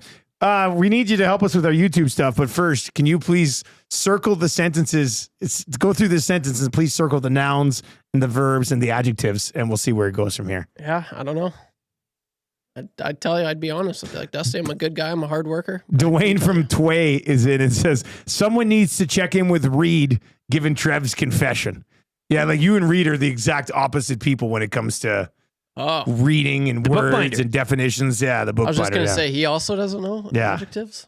All right, well, that's a great confession. Also, how'd you have 17 tendies? I thought that was the confession. I was like, no. I mean, I love chicken tenders. You ate 17? Yeah, that's all that was left. And I wanted 11, at least. But then I was like, I'm not just going to, like, my oven, I have to cook it to 400. I'm not just going to have, I've never just had 6 chicken tenders. Yeah. Like, that's not nearly enough. Maybe when I was 5. Mm-hmm. But you're a grown up now. And so I felt like crap. I did. I didn't feel good. You could have cooked them all and then saved some for later if you wanted. Microwave chicken tendies. You know. Wow. 17's a lot though, Trev. Yeah. I went through so much ranch. Here's my quick confession. I had that meeting yesterday. I said at that Irish pub. It's Dugan's. Boundary. Yes. Yeah. Boundary. Yeah. In the French Quarter. What a cool place. Oh, yeah. It's awesome. Anyway, I was getting there and I came down Grote Road and then went around the one bridge and then onto Connors Road and then up. And I swear to God, boys, I was lost. I had no idea where I was. Like, I parked. I knew somewhere, White Ave was somewhere, but I walked into the pub and I sat down with the guy I was meeting with and I was like, I'm totally lost right now. Stop signs in French. I can't tell you which way is white. Where's the river? I said, this is a bad look to start a meeting, but I am completely lost right now. I have no idea where I am. And it's because coming up Connors Road. I never come up Connors Road, so I don't know which direction I'm going in. I got to this pub and I sat there and I was like, I don't know how to get out of here. I don't know where I'm supposed to go. When I got out, I had to go on my phone and Google Maps my way back to White Ave, which was actually just like one quick left turn. And then it was like 5 blocks away. But I had no idea where I was yesterday. Completely got lost. I got turned around like I was in another city. Did you hit a French stop sign? I don't know if I did. I passed like a French campus for U of A. It's all French. And I had a really delicious mac and cheese, a bacon mac and cheese. It was good. But yeah, I can't remember last time I was in Edmonton and I got so turned around that I could not have told you which way was north, south, east, or west, except when we're in the office because I still can't figure that out. That's embarrassing. But yeah, it was, I know, what a loser am I. I'm just joking. Yeah. No, that's totally fair, man. Getting lost in the city. Cool pub though. Like authentic Irish pub. That was a good place to be. Yeah. I felt bad because I had a Blue Moon. Felt like I should have had some sort of Irishy beer. But I did say, good day, lads. Yeah. They fit in really well there, I guess. All right, Mike Tenier. Is Mike Tenier connected? We got Mike Tenier yet? Hope not. Okay. Mike's going to be not quite. Okay. You did send him the link, though, right? Yes. All right, so Mike's going to hop on to talk about some NFL free agency. What do you think about the 17 tender thing over there? Yeah, I mean, it's a lot of tendies. It is. It was a lot. Yeah. Did you have anything else to eat all day? Was this like your only meal? So you're like, I'm so hungry. I had mini wheats. Dry? A big bowl of mini wheats and 17 chicken tenders. 17 chicken tenders. That was all I ate yesterday. It wasn't my best. Usually I cook pretty good, but yesterday I was feeling lazy. Yeah, so you just had the tendies. Where were you dipping? Ranch and barbecue sauce. Yeah, nice. That's what I would have done too. Yeah. No, that's good. It's very nice. All right, 780-218-9999. If you watch over on YouTube today, we are 9 away from changing 200. So let's smash through that. Jasmine says, "Welcome to the South Side, Dusty." But is that really South Side? Is White Ave South Side? I don't view White Ave as South Side. South of the river. But White Ave is still central to me. Yeah. Like I usually don't. I probably don't include. What do people classify as South Side? Because for me, it's like I'm not talking about South Side till I'm like south of the White Mud. Everything north of the White Mud is like central Edmonton to me. South is like south of the White Mud. That's how I roll. South Edmonton Commons, pretty south. Yeah, you're right, Trev. So yeah, that's. I'm gonna text Mike. Make sure he's gonna hop on here. I'm waiting for him. No sign of Mike Tanier yet. This is odd for him. Yeah, he's usually here early. He loves the waiting room. He likes watching us. Yeah, maybe he got his time zone. Maybe this is a time zone thing. Classic. Yeah, we're not off the week yet. Yeah, definitely could be it. Actually, what a coincidence. Ryan from SK texted and says, "Man, I'm really happy you guys are back on the same time now. I can listen to 2/3 of the show." Yeah, it's never thought about it for all of our Saskatchewan listeners. JKB says south of the river is South Side. I refuse to agree with that. Well, it's north-south then. That area would be north-south. Like you can't, once you get past White, then it starts getting into South Side. But south of the river and between I think White, you have to go a little bit further it's not like than south. White to be South Side to me. South Central. Yeah. I could do like... Nature Boy says South Side is south of the river. Nah. Everybody says South Side south of the river, but I just think that's a lazy landmark to just pick South Side. Red says I'd say south of White Ave is South Side. That's where I'm kind of leaning. Yeah, but then it's like so just I don't know. I'm frustrated by this. I don't even bother with the Deep South. Really. I mean, yeah, who knows about 12th Ave? Like what's that about? That doesn't make a lot of sense. Mike Tenier, is he there? I'm really... No, Mike. Not yet. Where is this? Where is he? Where's Mike Tenier? This is not like him. Well, it is a busy time. I'm starting to get concerned. Well, it is busy, but he fired me back a text right away yesterday when I was like, hey, you want to join us at 9:45? Yeah. 9:45 Eastern. I did say 9:45 Eastern. That's still 7:45 our time, right? Still the same. Worried there for a second. Ryan Hodgson says, wouldn't downtown be center? Yeah, I don't know. I've just always felt like central Edmonton goes further than just downtown. I don't know. South of Argyle Road. I'm not from Edmonton. I've only lived here for 16 years now or whatever. So yeah, Argyle Road, Big Dave says, is South Side. Argyle Road. South of Argyle Road. See, I don't mind that. His like, that's more reasonable. That's what I will... I can buy into that. Dave in Section T says, south of the river, ask a Londonderry kid if Scona is north side. See, I still don't technically even know all the great neighborhoods. It's just, that's how it works with me. I've lived on the West End forever. I don't really get into it. It's the best side. the west side. Right? This text says, so White Ave is north side then? No, White Ave's not north side. There's a central area. There's central, and then there's the south side, the north side, the east side, and the west side. White would be north-south. If you're saying south of the river is south, then White Ave would be your north-south. White would be the north part of the south. Yeah. But it's still the south part of the central. Yes. Yeah. There's a big follow along. Yeah, no, here. but it makes sense. Yeah. Josh says you're not south until you're in the Millwoods area. Yeah, that's another. That's like a different city. My address says northwest. All of Edmonton does, I've noticed. Oh, which is because ridiculous. I live in the southwest.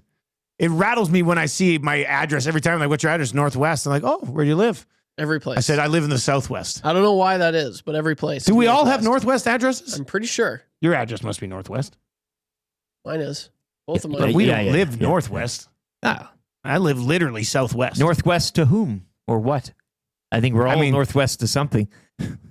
You know, this whole exercise is somebody akin it to a Seinfeld bit. Yeah, we really need Mike Tenier to show up here. Yeah, we're skating. 780. You want to call timeout? 218-9999. No, we can't call a timeout. Time change. We thought there's still another period left in the hockey game. These are ones that have. Well, Rams Riley says the city has expanded so much south that the center has shifted. Yes. So somebody's definition of it has. It moves. It changes. Like 20 years ago, when the town ended at like the much further north, I could see being south of the river being south side. Yeah, but the whole center has shifted, right? Sherwood Park is still a hamlet, though. Yeah, well, I mean, somebody says south of the Henday is southwest. Nah, but I live. You're south of the Henday. I live southwest of the Henday. Yeah. I don't get it. Or I live west of the Henday, at least.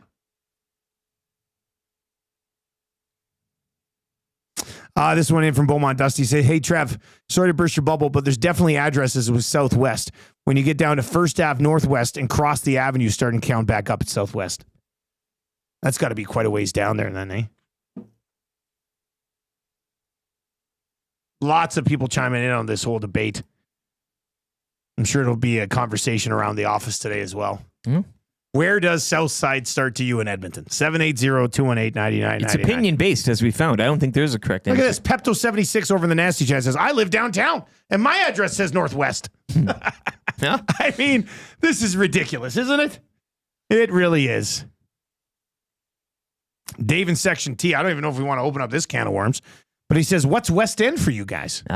Jasper Place used to be a separate town west of 149th Street until West Edmonton Mall was built. There was nothing out past Mayfield. I always think crossing like 100 and I'll say 142. 142, yeah, that's what I was going to say. Yeah, I used to live right on there. Yeah, the Great Divide. I think if you get past 142nd Street, you are rolling on the west end. I'd agree. The river's there too. There's a bit of a boundary. So we're good on that one. Then. Yeah. Okay, that's no debate there. That's good then. All right, but that would be east-west. Yeah, I mean 143rd Street would be the east part of the west side. Yeah. So it's not hard to understand. Like it's not really confusing I'm at all. West Central, I think, right now. I used to be west east. Exactly. All right. I don't think we'll ever get to the bottom of this. Let's tuck it away. We'll take it out another time. Yeah, let's come back around to this in the summer when we're really desperate. We did have some NFL free agency. Maybe a bracket, anyone? I mean, that wouldn't be so bad. I mean, Edmonton neighborhood bracket. I tell you, man, there's more than enough. But I think whoever just has the most people living in it's going to win because they're going to vote for their neighborhood. Maybe not. I think an Edmonton neighborhood bracket would be completely way too biased. I think it would be a great data mining exercise for the station. Let's see how long the Oilers season goes for. If they're eliminated in the first round, we will consider Edmonton neighborhood bracket. Sign me up. Yeah. Print out a copy. I'll fill it out right now. I asked the question earlier on, just back to NFL free agency. So, Justin, what do you think about the Jets making Justin Field the guy? Like, do you think that's a good idea? Not that he got a huge deal, But I'm you know what? For the situation the Jets are in right now, I don't hate. They just tried the exact opposite, right? They just brought in Aaron Rodgers, blew up in their face. I think anything is now cracking the window open a bit and letting some air in. Cheaper option. Sure. See how it goes. Yeah. If it doesn't go well, you're drafting a quarterback the next year anyway. Yeah. And so I don't mind Justin Fields in New York. They need to move, and perhaps you could argue he needs to move too. So a fresh start on both fronts, and we'll see. He's got some track ahead of him in terms of age, so see where that goes. But you're right. I mean, if it doesn't work, then you're not married to it, or you should be married to it, as opposed like taking him through a draft and saying he's our guy. You got to do something else other than Rodgers, and I think it's a decent fit. If you were a Steelers fan, would you rather Russell Wilson back again, or would you rather Aaron Rodgers? Well, I'm not a Steelers fan. I'd stay away from Rodgers. Me too. I just, there's too much. I think now, I would stay away from Rodgers. I'm not saying he's a bad quarterback. I'm not bringing his politic into it, but there's just too much. There's too much smoke around him, and he loves it. Don't tell me he doesn't, right? Of course he does. He loves it. So are you there to win, or are you there to kind of... I would stay away from Aaron Rodgers if I was Pittsburgh. I don't think they will, but I would. NFL fans, if you want to chime in, 780-218-9999. 780-218-9999. And a franchise like the Steelers as well. Like, they don't really usually entertain that type of... Yeah. Especially at the quarterback position. You see Tomlin and Aaron Rodgers gelling together here. Like, I think that would be ridiculous. Doesn't make sense. Jeff over in the Nasty Chat, where we've changed 200. Let's keep moving. This is a nice little pace here for everybody being down in the dumps because of the loss. Changing 200. Hammer that thumbs up for us over on YouTube. Sub to the channel if you haven't already. Our next hit is at 11.5K, and that would make us halfway to 12K from 11K. Jeff in the Nasty Chat says, guys, confession. The last week I've been constantly muttering, Charlie the Penguin, the Chinstrap Penguin to myself, and my coworkers are starting to get concerned. I like muttering it, though. Yeah, that's how it is. Yeah. I do it around the house a little bit. Like, and Tammy just look at me, I'll be like, Charlie the Penguin, Chinstrap Penguin. She's like, man, you got to stop with that. But I don't think I do. I think it's going to be a catchy song for the rest of church, which is good because we still have 20 days of Chinstrap Awareness Month. Help us end the stigma today. Evil Twin says, if you live on White Ave, do you tell people you live on the south side? No, you don't. I think you tell people you live on White Ave. Yeah, that is not south. I mean, White Ave's not south. Get back to the original. Can we agree point on of that? it. Yeah, okay. White Ave is not south. Coming from someone who lives right off White Ave? Yes. I am not. Well, you're in South Northwest. Edmonton. Yes. Once again, you're joking about the lives off White Ave thing, right? Yeah. We're all off White Ave. Trev thinks he lives off White Ave, but he lives in Riverbend. It's not as far as you guys think. It's right there. It's not right there. I'm sure of it. I'm sure it's not. I'm pretty sure I could walk there in like 5 minutes. To White Ave? Yes. Do I not know where you live then? Is this? I'm right. I thought you said you live down where Marshall goes to swimming lessons. That is exactly where I. That's in Riverbend next to Terwilliger. You're not walking to White Ave in 5 minutes. Maybe running. No. There's no way. Anyway, it's definitely central, at least. It's a hop, skip, and a jump. Yeah. I view both sides around the river as central Edmonton. Like both sides, north and south of the river. Right around there. It's all central Edmonton. Yeah. And then you go from... the city's about the river, not the mall. You move it from there. Penner's Pancake says, I was singing it during the poker break on Sunday, and my wife was like, what the hell are you singing? Charlie the Penguin. Like, you don't even need the whole song. You just need the Charlie the Penguin, Chinstrap Penguin. And it makes you naturally kind of go like this. Yeah, that's it. Charlie the Penguin. Who didn't take out the garbage? Charlie the Penguin. El Presidente says, White Ave is south side. I disagree. No, it's not. It's central. Rob from the Grove says, I don't think it's a 5-minute walk, Trev. I think it's like a 2-hour walk. Now, you walk across, like halfway across the city in 2 hours. At a strenuous pace. Yeah. You went out for a walk over the weekend. We still have to go out for a river adventure. I would like that very You and much. It was the first time. Carve out 3 or 4 hours. Yes, I was telling Glue Guy, it felt like I was home for the first time. I was just lost in like this weird forest. I had no idea. It was crazy. And there was this ravine, I guess, this little river. It wasn't the North Saskatchewan, but it was pretty cool. Man, VR Montenegro sent a map of the city, like divided into city, local area networks. What's wild, what this is for, but city center, Millwoods, north central, northeast, Old Strathcona, southeast, southwest, west. So let's see. Strathcona area. Well, that's just labeled as city, Old Strathcona, and southeast. Disagree. Get rid of these maps. I don't need to see these maps. Yeah, and Trevor doesn't live in the town of Riverbend. No. We should let's people are sending in like 10-hour walks here. It's no. He lives in like in the city. It's a neighborhood. You know, Riverbend, just north of Terwilliger there. By the Bend. By the Bend, which I've not been at since the last time I was there. Well, which I guess would be nobody would have been there since the last time they were there. But I don't think I can ever go back to the Bend. That was a bad ending. Confessions. That's a story for another time. All right, we need somebody to play kind of easy trivia. 780-218-9999.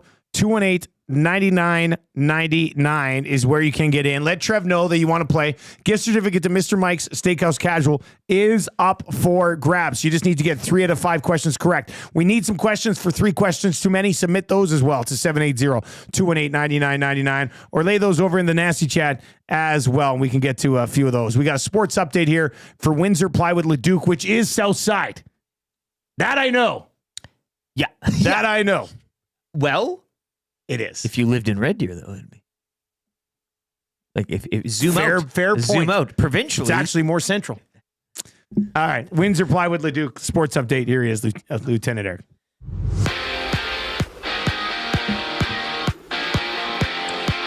Oilers 4-game road trip kicking off last night with a 3-2 loss to the Sabres. Tage Thompson had a pair while Leon Draisaitl extending his point streak to 15 games. The trip will continue Thursday in New Jersey. Leafs, meanwhile, snapped a 3-game slide with a 4-3 shootout win over Utah.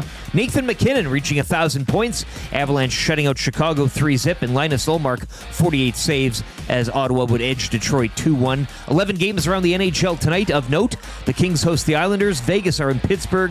The Jets are at home to the Rangers. Big central matchup as Minnesota hosts Colorado in an all-Canadian affair from Vancouver, with the Canucks taking on the Canadiens. Lakers dropped their first since losing LeBron James with a strained groin, 111-108 to the Nets. Luka Doncic, 22 points, 12 boards, and 12 assists. Raptors get past the Wizards, 119-104, and the Nuggets, they top the Thunder, 140-127. 4 games around the NBA tonight. The Cavs will look for 15 straight wins when they host the Nets.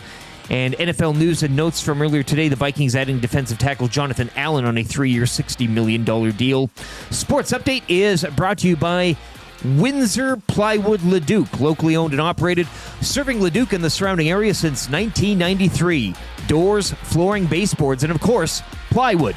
Go see the knowledgeable staff at Windsor Plywood Leduc. Somebody once told me that I had got to grow the facial hair that make me look fine. He was looking super cool, the ladies, man, how they drool at the shape of a U on his jawline. Well, you look amazing cause you just stopped shaving. The chicks line up so you're always dating. Doesn't make sense to have a full beard. You think it looks cool but it just looks weird. So much to do, so much to win. So grow it ear to ear around your chin. You'll never know if it will grow. So don't shave and just let it go. Hey now, grow a chin strap, get that hair on your face. Hey now, grow a chin strap, coolest dude in the place. And now that we are in March, let's all come together and celebrate Charge. It's a cool look, and as you get older, your chin stays warm and your life gets bolder. Hashtag Charge if you're on Twitter. Nelson had a chin strap in his wedding pictures. If you want, you shave it pretty thin. People use their eyes to be staring at your chin. My strap straight fire? How about yours? You're just so popular you never get bored. Hey now, grow a chin strap, get that hair on your face. Hey now, grow a chin strap, coolest dude in the place. And now that we are in March, let's all come together and celebrate Charge.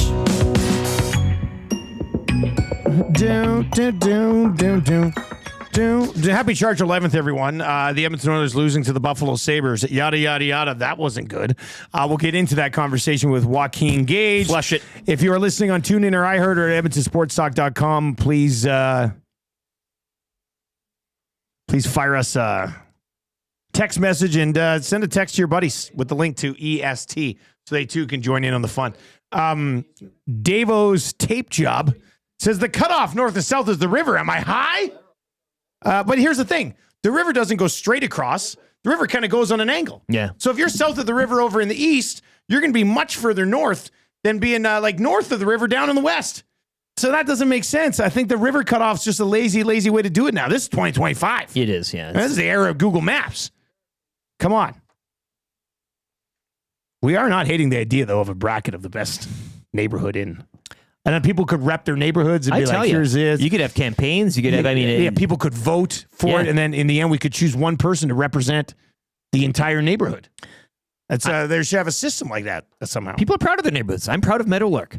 We have community events. I get the Warbler once every couple of months. A little newsletter dropped in my... What? You guys have a newsletter? It's a 3-page... We could advertise in there if you like. It's pretty fair rates. Yeah. Advertising in the Warbler. In the Warbler, yeah. Why do they call it the Warbler? I don't know. It's a little bird on the top, yeah. Meadowlark Warbler, I think. Huh.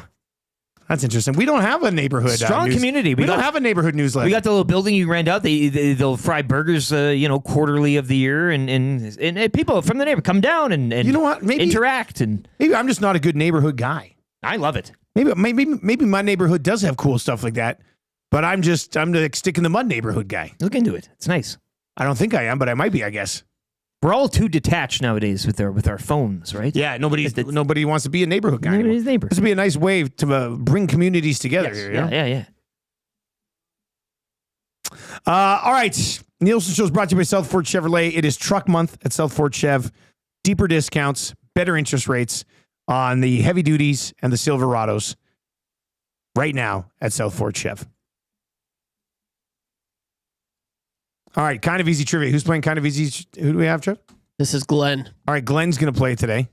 Looking to stake his claim at Mr. Mike's. Head to Mr. Mike's for a 2-course steak dinner for just $39.99. Start with an Emperor's Caesar salad or a rustic onion soup, and then enjoy their tender 7-ounce sirloin steak with béarnaise butter, garlic mashed potatoes loaded with savory toppings. Mr. Mike's.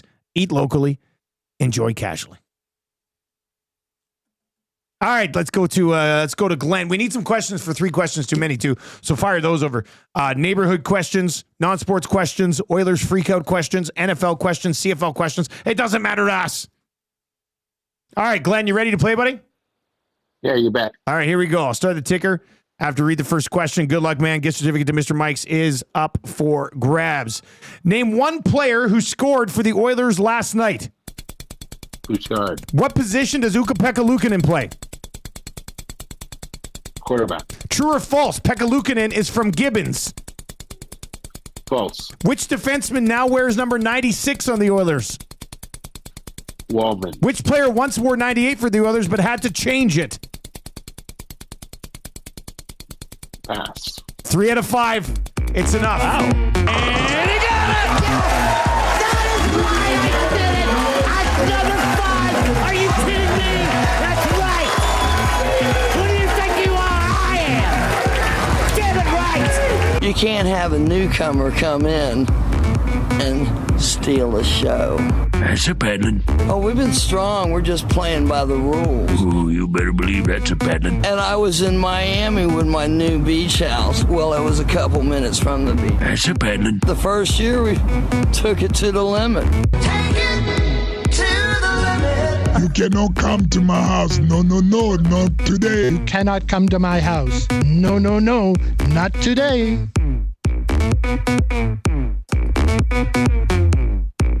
808 808. You're riding with the AM Nasty, kicking off another day right here on EST. We've got the Hangout coming up in 51 minutes. Tommy Gazzola, Jasmine. Who else is on today? Tomorrow it's Tommy, Jazz, and Belzy because it's a Wednesday. The board here. If you want to check the board, we can check the board. Trying to think. It's Tom and Jasmine for sure. You saw it yesterday. Yeah.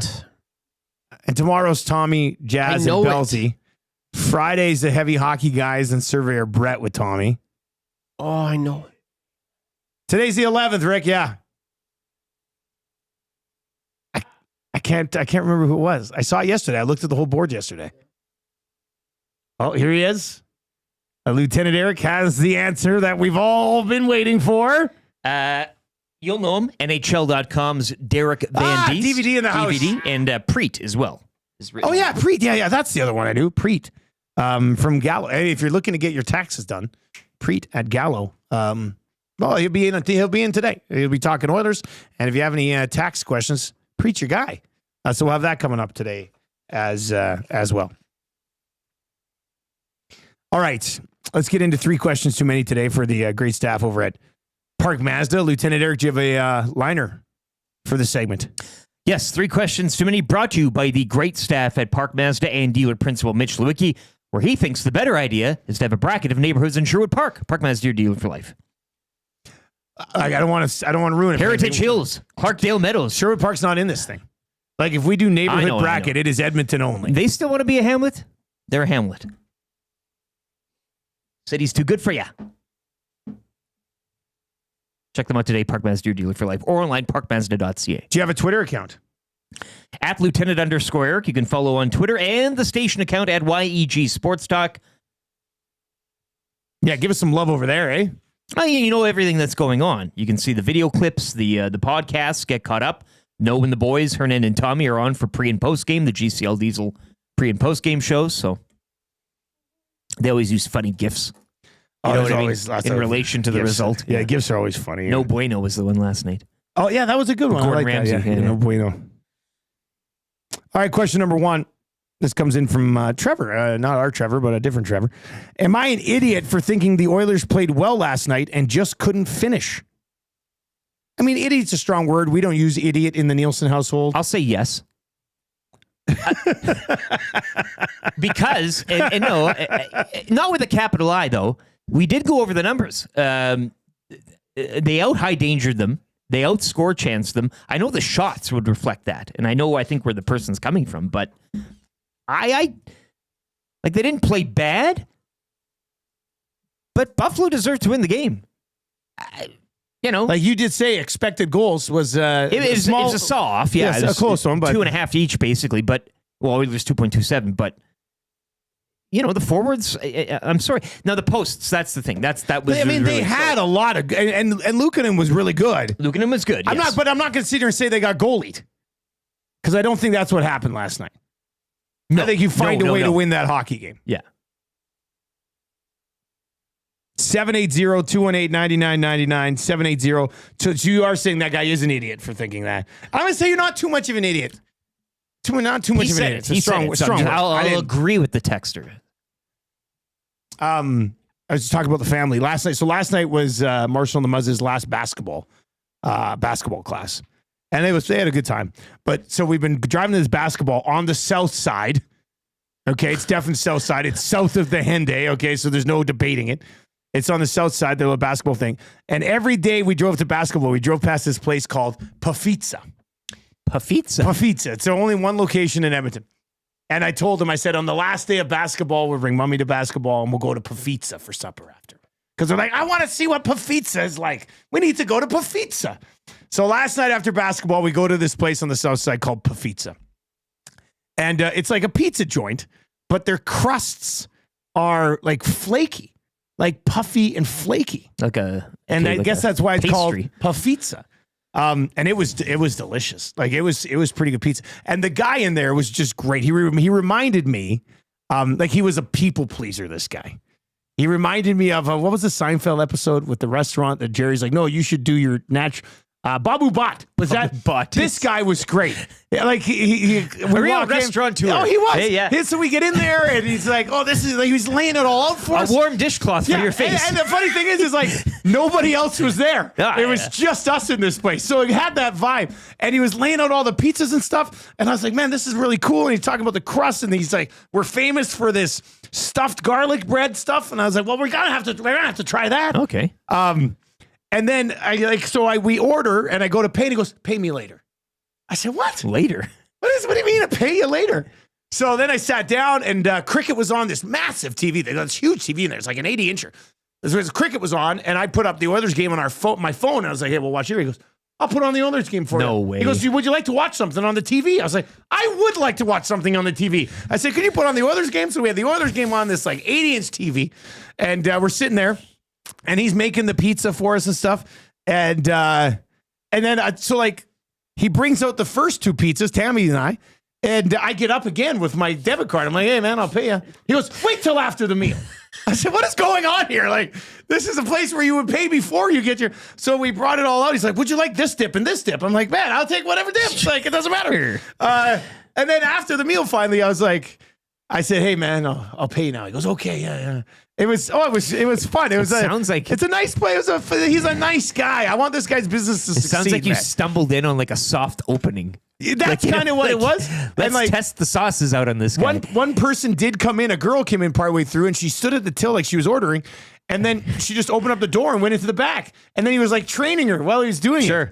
And but the food was delicious. I love having the cricket on as well. What's that? I love how the cricket's on. Yeah, the cricket was on. He's got the tests on. Yeah. And you're like, the hockey game too. Yeah, and he says he had no problem. Yeah. He was the nicest guy ever. Chris has got here the Dream Cafe. That's what it was. That's what it was. The Dream Cafe. I walked out of there with Tam. I said, "That guy reminds me of the Seinfeld thing." And she goes, "Not the soup Nazi." I said, "No, the opposite." Babu Bhatt. And he was. God, he was great. That Dream Cafe was great. That man, you're a bad man, Jerry Seinfeld. You're a bad man. But yeah, the pizza crust. More everything. The pizza crust was like the flake of like a pie. The edge of the crust. It was really good. Anyway, it's called Pafizza and it's on the south side. And I like to see this guy get some business. Like he's just, if you go in, you'll be like, he is the nicest guy ever. You'll be peering at him with binoculars from across the street I was watching sitting him. there when he denied me paying 3 times in total. And I was like, is this dude just going to let us like not make us pay? Like, what's going on here? Like, I want to pay you, man. And then I gave him a great tip. Because I felt bad for him. Like we were the only people in there. He earned it. And it was the pizza. Even Marshall last night after, he's like, "Daddy, I sure love that Pafizza." I said, "I know, me too. It was really good." Pafizza. Pafizza. Puffizz. Even the name's kind of like out there a bit. Amazing. But there were some people coming in picking up like skip orders and stuff. So that was good. Are they don't air on the menu or anything like that, or just strictly it's just pie? Pizza and like the looks stuff. Pretty good, the stuffed garlic bread was actually pretty good. It had like we got the pepperoni stuffed garlic, so it was like garlic bread stuff with pepperoni and cheese. It was milkshakes. Did you get on the milkshake? I did not get a milkshake. They had Crush, so I had a grape Crush and. Yeah, wow, they are singing your Muzz tune, loves Orange Crush, and Marshall had a root beer, but they couldn't drink all of it because our kids don't really drink a lot of pop. So we're like, have a little bit. But yeah, no, it was just a fun experience. Like, I'm glad we went there. It was good. All right. Question number 2. We kind of got into this one already, but I'll quickly ask it here. Would it be a step forward or a step backward for the Steelers to sign Aaron Rodgers? Yeah, somebody else texted in earlier. It's not 2014 anymore. Well, yeah, that's the thing. I know whenever you like when you oppose Aaron Rodgers, you'll get a throng of people going, "Oh yeah." I think he's done a good job of promoting himself and selling himself on the fact that we all got punch drunk over his success in the past, which was now a decade ago. So, yeah, I think the Steelers could probably do a bit better, whether it's Russell Wilson or another direction. I don't even know what. I guess that's your other option right now. But again, I'll go on record as I did earlier. If I'm a Steelers fan, I don't want anything to do with that. I think his head is probably like he wants to play football, obviously, but his head is going other places right now where it's not totally 100% focused on football, which as an NFL quarterback you need to be. So to me, it's a step to nowhere. Like it's a step to chaos. It's definitely not a step forward. And I guess if I had to pick one of the two, I would say it's a step backwards because I think it's a step to nowhere. Like, oh, congratulations, you brought in Aaron Rodgers for a year. If you don't win the Super Bowl, you have to go through the same thing again next year. Like, I just don't know why the Steelers would touch it. And he did not look good last year with the Jets. Like, it's time for teams to just tell Aaron Rodgers, hey, man, go focus on something else. But it won't happen. I'm sure he'll get a deal somewhere. A storied franchise like the Steelers, like somewhere in the AFC South or NFC South, like, one of those, like, yeah, go, Carolina. I was just going to say, go be the quarterback of the Panthers. It's got something like that written all over it for a year, and then that goes off the rails, and then we don't see him again. All right, question number 3. Guys, is there a neighborhood in Edmonton where you'd like to live that you've never lived? That's interesting. I lived in Oliver downtown, which was fun. It was a year. It was a quick year. It was awesome. I then moved to Forest Heights around Hilltop Pub, which again was awesome. Yeah. Quick though, a year. Went to Crestwood. That's where my wife and I laid down some roots. Very affluent. Yeah, I felt like I was a millionaire every day. I woke you guys up. had a deluxe burger bar around there. We had it all. Yeah. I had a wine store, a bread. Yeah. They made bread fresh. I could go buy fresh bread. And an IGA. A fresh loaf. An IGA, yeah. And now West Meadowlark is our West Meadowlark, not to be confused with Meadowlark. We live in West Meadowlark. That's what it's called. But I've always wanted to kind of live off White.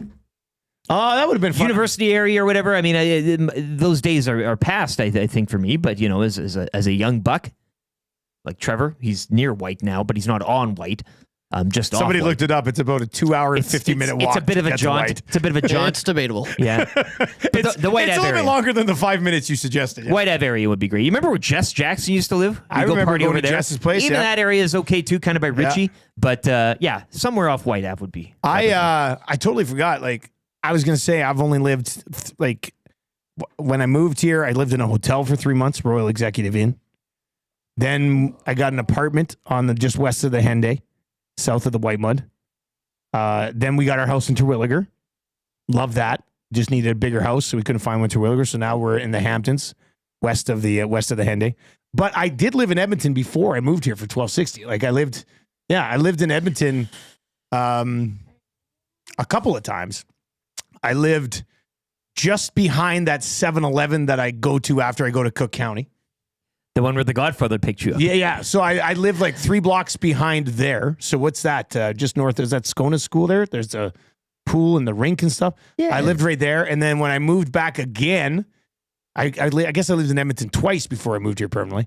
I lived with my sister, and that was right like on 80, what's it, White Ave, 82nd? On 81st. Oh, yeah. Like we were a block removed from White Ave. More east or west? And I was like 25 at the time. It was right behind that car dealership. What's that car dealership on White Ave there? It's not a big one, but there's like a little car dealership there. Yeah. Lived right behind that. Yeah. And I didn't mind that. I mean, I was, 24? Probably 24-ish. And that was that was easy. You just walk a block and you're on White Ave. It was almost better being just off if you're nice not on the... yeah, that was pretty nice. And shout out as well when I moved Inglewood Hood, keeping it real, locked down. Ramai still in there. That place was rough. But it was good. You just didn't mess with liked people. it, but you just did. You keep you watch your top knot. You know what I mean? Keep your head on a swivel. Yeah. Don't say anything. We are 59 likes away from changing 300. Somebody did text in and say, guys, how does Edmonton Sports Hub not have a Donaire place advertising on the station? Well, it's a very coveted spot. We can launch the Donaire layer whenever we want. We would like to go to a bunch of different Donaire places. Yeah. I'm waiting for it. But if one Donaire place wants to step up, we will eat those Donaires exclusively. Yes. Fire Zone, I'm looking at you, please. But there's a lot of other good Donaire places. A lot of people saying you and Chinstrap Charlie should pay a visit to Pafitza and maybe give them a... Charlie the Penguin! Give them a proposal. Chinstrap Penguin! Flaky crust! That could be the case. All right. Inbox is hopping. Thank you very much for that. If you're watching over on YouTube, you can hit us up in the comments section. Big Maple says, in my early 20s, I lived 600 meters from Shanks and Terralosa. and I had to get a cab home from there because I had no idea how to walk straight. Yeah. Classic Shanks reference.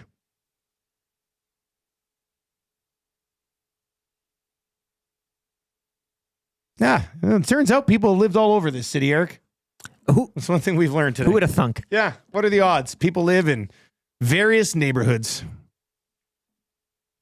All right, let's tell you about the upcoming used RV show. If you did not find a new RV at last month's RV show, take a look at the used RV show. Over 100 used RVs in tip-top shape. Browse multiple dealers on location, including Arcan RV. You're going to have special RV show finance rates, a vast array of units well within your price range, tent and travel trailers, great starter kit for camping, fifth wheels, toy haulers, motorhomes, and more. All inspected, certified, ready for summer. Find your new to you RV at 9603 165th Ave from March 13th to 16th. Free admission with a food bank donation. Visit usedrvshow.ca. If I ever get into the RV life, because I am a truck guy. When you get into the RV life. Yeah, when. Once those kids get a little more grown up, right? Yeah. I'm going straight to the motorhome. Because I don't want to have to deal with this. Oh, I'm backing up and I'm hooking it up and I'm driving now. Like I want one vehicle. Get on the highway with one of those and the wind picks up. That's the last thing you want. Give me a 30-foot motorhome. That's what I need. Yeah. Now I'm at the wheel. Having the bus. So, I mean, that's something you could find here at this used RV show. So shout out to Arcan for coming on board here, helping us out with some stuff.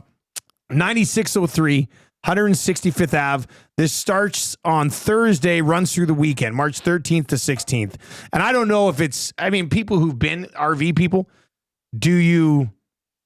am I wrong to think I'll just skip straight to a motorhome phase? Do I have to work my way up to appreciate it? But I just don't want to be backing up and hooking things up and then you're doing this leveling and all this stuff. Like, just give me the motorhome, let me park it, and we go about our business. Pain in the ass, too, when you get to the campsite and you got to do all that and put the blocks by the tires. Think about it in your motorhome. You back in and you're like, hey, we're camping now. That's it. As opposed to a 2-hour setup. Dex says then you have to tow a car, though. That's part of the fun. No, I can drive places in my motorhome. You're right? Just got to pop out to the store. Yeah. Gas up the motorhome. We're all coming together. I think that's, I don't want to be, I know my wife's like, we should start camping more. I'm like, we don't camp at all. How are we going to start camping more? I mean, but yeah, I don't want to have a trailer. I want to have a motorhome, and that's it. And you know what I'll do with a motorhome? I'll put a little motorbike on the back. And then if I have to make a store run, I'll hop on the motorbike and fly down the road. You know? Yeah. I could be a motorbike guy. My dad's a motorbike guy. I could be a motorbike guy. Your dad's also an RV, right? He is, yeah. And he actually he tows their 3-wheeler or whatever it is, a spider thing. That's behind the motorhome. That's what you should. That's where I'm headed. That's what you should look into. That's where I'm headed. That's me in 25 years. When I just Marshall in the side cart. Marshall, I would love big to go on a motorbike ride with Marshall riding right next to me. That'd be fun, actually. All right. We've got Gager coming up. Mike Tenier said something came up. Yeah, that's what I do. I figured. I'm going to say figured. Yeah. Tell him to take care and enjoy the rest of his week. Really wanted to catch up with him. Mostly just to catch up with him. I don't really care about diving into the NFL signings that much. Yeah. We've got a lot of Edmonton Oilers stuff we can freak out about today. Krager says, Dusty, good luck when you have to run to Walmart with a motorhome. What are you talking about? Every day I go by Walmart, there's people sleeping in motorhomes in parking lots. You could just kind of leave it there. You realize how big a Walmart parking lot is? I could take a motorhome to a parking lot. Come on. Haas says you still need to level the motorhome. Nah. Yeah, but I bet you there's a button you push and it just auto levels. I said BS. Right? And I want my camping experience to come with like a big TV and video games and a bed to sleep in. Yeah. All right. On the way next. Joaquin Gage, it's race week. That's all he really wants to talk about. But we got to get his thoughts on the Oilers game, obviously. Marmot Basin snow report still to come, and the wrap for William Huff. Big Uke over in the Nasty Chat says, backing in a trailer builds the strongest relationships known to man. Yeah. Backing in a boat down at one of the boat launches, then that's... you should be a boat guy on the river. Like Uke. Nope. No. See your city. On the river. I would like to go on Uke's boat. He's never invited me once. Have you never? Oh, He's never invited me. Sorry. I'm on this guy's show every morning trying to make it entertaining. Awkward. And he's never invited me once on his boat. Everybody else gets to go on his boat. I never get invited to go on the boat. Perhaps something to bring up with him tomorrow on your hit. Yeah. You know what? I am going to call him out in the middle of it. Hey, how come I never get the boat invite? Everybody's gotten the boat invite. I know. My wife's been on the boat. Yeah. They don't even... and I think Uke and I, we're pretty good buddies. Tecmo League stuff. Man, he likes basketball. I like basketball. Yeah, you have a group chat about the Lakers. Lakers. Probably going to work for us one day. So, I mean, he might as well get me in that bloody boat. I can't believe I've never been in the boat. That's telling. Never even got the invite. It's not like I'm invited. I'm like, sorry, man, I can't make it. Yeah. I got beef. When's I got beef? Tomorrow? Thursday. That's what I got beef. Remind me. I got beef with Uke. All right. Joaquin Gage is on the way. Check out the Used RV show. Go get yourself an RV. Live that RV life. Let's get to a sports update right now for Century Casino Sports Bar and Lounge, where every day is game day. LTE's got the latest. Next game day for the Oilers will be Thursday in New Jersey as the 4-game road trip will continue. It opened last night with a 3-2 loss to the Sabers. Leon Draisaitl, though, extending his point streak to 15 games as he collected a pair of assists. Leafs snap a 3-game slide as well last night with a 4-3 shootout win over Utah. Nathan McKinnon, 1,000 points now as the Avalanche blank Chicago 3-0. Colorado have won 6 straight. And the Senators winning a Big Eastern clash against the Red Wings 2-1 your final. 11 games around the NHL tonight. Of note, the Kings are at home to the Islanders. The Golden Knights visit Pittsburgh. Jets host the Rangers, Colorado and Minnesota. And an all-Canadian affair from Vancouver with the Canucks and Habs.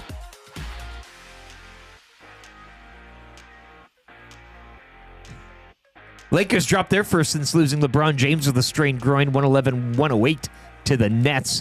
Raptors over the Wizards, 119-104, and the Nuggets would top the Thunder, 140-127. 4 games around the NBA tonight, including the Cavs, looking for their 15th straight win when they host Brooklyn.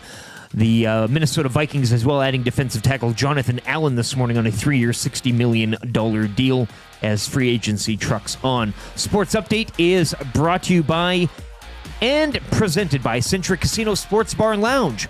With wall-to-wall TVs, daily food and drink specials, it is the place to be for every Oilers game.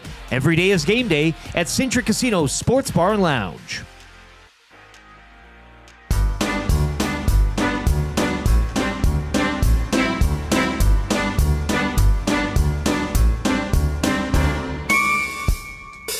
DRS, DRS, drop that wing and try your best. Get up close, you've got to press, must be within 1 second or less. Show that speed, please don't swerve. Hey, look out, here comes a curve. Hit the button, be ambitious. Goodbye, Mikey, too judicious. Around the world, they will prance. Red Bull Ring to Paris, France. And you never want to finish second best. Push on and refuse to lose. Drop the wing and then use DRS, DRS, DRS. 8:32 on the Nielson Show. Thank you very much for being here. Lacombe Drew texting us says, this show deserves an Esty for best distraction from Oilers-related disappointment. Well, yeah, we try to get you back on track, man. It's a big field, right? Yeah. In that category. I mean, that being said, we spent the entire 6 o'clock hour bitching about the hockey team. We got it out. We get it out. And we got into it with Noodles, and we're going to get into it with Gager. It's like there's that small little window there. Popping a pimple is you get all this stuff, and then you got to care for it a bit. Yeah. Trev is very much amused over there. Is that something Gager did? It must have been something Gager did. Don't think we can probably say it on the air. I don't know. I don't know what's going on over there. Trev is laughing hysterically right now. All right, let's bring in Joaquin Gage today. As always, Gager, brought to you by Pro-Am Sports when he pops in on Tuesday mornings with us. Your locally owned sports memorabilia and apparel specialist. Let Pro-Am help you with your team fundraiser with no-risk auction and raffle items. It's very simple. It says no risk as it says. Visit them in store for all the details, located in Edmonton in the corner of St. Albert Trail and 128th Ave, or of course online at proamsports.ca. No risk auction and raffle items. All right, there he is. Let's bring in Joaquin Gage this morning. Gage, are you being a funny guy? Is that why Trev's laughing so much? Probably, yeah. He laughs at everything, that guy. But yeah, I did say something a little funny. Probably can't be repeated on air, but that's okay. Yeah. I heard you laughing yesterday pretty heavily when Zach jumped up to come over and say hi to me. My God, that was funny, man. Like, you should have seen him. It was like when he got won an Esty and walked down to receive his award. Like, his face must have hurt. The smile lit up the room. It was one of the funniest things I've ever seen. That's why we need cameras in there constantly. I know. Yeah. Because if we had muted cameras, it would be okay, I think. Yeah, it would be fine. Black and white security muted cameras. Yeah. Yes. Dusty, you should have, like, he was in and he just jumped up and I started dying laughing, and Trev almost went back in the chair laughing, and he was just so happy to come say hi to you. Well, then I said great. He came over and he talked for like way too long because I was like, I just wanted to say hi and see how the trip was. But he just, he was the best. Yesterday, if you didn't hear, like, his what he got up to down in Seattle, like, this kid is amazing. And he went by himself, didn't he? Like, didn't he go by himself? By himself, yeah. Public transit to save a buck, but his ability to talk to people is, I don't think there's a better person in the world. Oh yeah, that's able to be inserted into a situation and feel completely comfortable when it's amazing. He's an amazing person. I love him to death. He said yesterday, he's like, he goes, yeah, I was talking to a lot of Americans and they just kept apologizing. I said, I'm Canadian. They're like, we're so sorry. What's going on with this stuff? He's like, it was great. Like, he just, I don't think when I was 20, 21 years old, I don't think I would have had the balls to just go on a trip by myself to the States. Like, yeah, no, I mean, Zach, you were in the Pacific Northwest, so it's basically Canada Light up there. So, yeah. But every office, every business needs a Zacticum, and ours returned yesterday. It was a lot of fun. Hey, I forgot how much he talked. Jeez. Oh yeah, he talks a lot. He does talk a lot. He'll find that happy medium again. Like, he'll quiet down. I think he was just so excited to be back. He was amped. Yeah. Still, the return of Zach was better than the return to the Oilers on the ice last night against the. Gage, I didn't think they played bad, but you can't lose to the Buffalo Sabres. Like, you have to find a way to win the hockey game, don't you? Oh, definitely. Like, you have to find something. I don't know. When you watch that game, Dusty, do you feel that it was a difficult game for the Buffalo Sabres at any point? Of course not. No. And that has been the case with the Oilers. The Buffalo Sabres gave what the Edmonton Oilers, or took what the Edmonton Oilers gave to them. You know, they took advantage of opportunities, and the Edmonton Oilers' inability to make it uncomfortable for the other teams to play is quite evident with this group.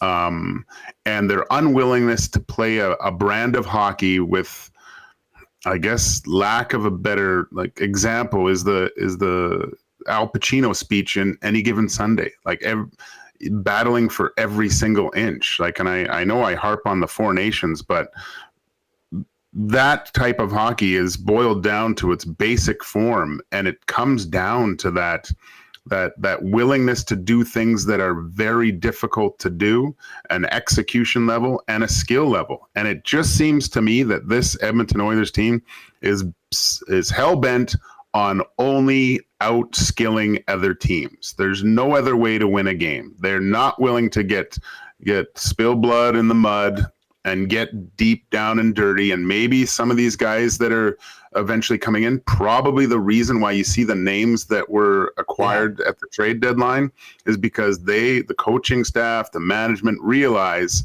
that this is a 3-ply toilet paper team, and you need that stuff that you get at Southgate in the bathrooms there. That stuff will make you smooth. Gage, do you worry about this team then? Because I think a lot of people are like, oh, they'll find it in playoffs. They'll hit a switch because it's playoffs. Are you starting to doubt that they'll be able to do that? See, they keep saying, like they said, we know what it takes. We know what it takes. Well, let's see it. I don't think it's a switch.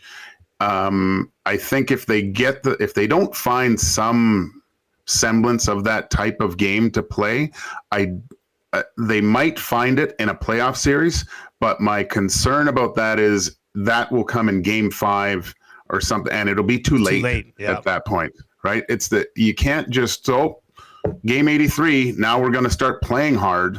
No, that has to grow organically through your team throughout the whole year. Like I go back to the Florida game, and we were talking to reporters down in Florida how Florida seems to get up for those types of games and find that grinding style when they need to, and that's the pedigree of a championship team. All you see and this is a little bit put on the coaching staff when they go nuclear all the time, right? And so, we need to outskill these. It's just such this other team. It's just such Instead of just like finding someone or a group of three that's willing to do the hard work and grind down the other team and generate chances that way. It's far too soft, Dusty. It's soft all over the ice. I mean, we were harping about it. Wallman's the first Oiler player to lay out a guy with an open ice hit in March. That's just ridiculous. Gager, why do you think a timeout wasn't called so late there? We've been having a little bit of fun with it on the show, as we like to do this morning. But you probably would have, like everybody else has been agreeing with. But why do you think that's not called?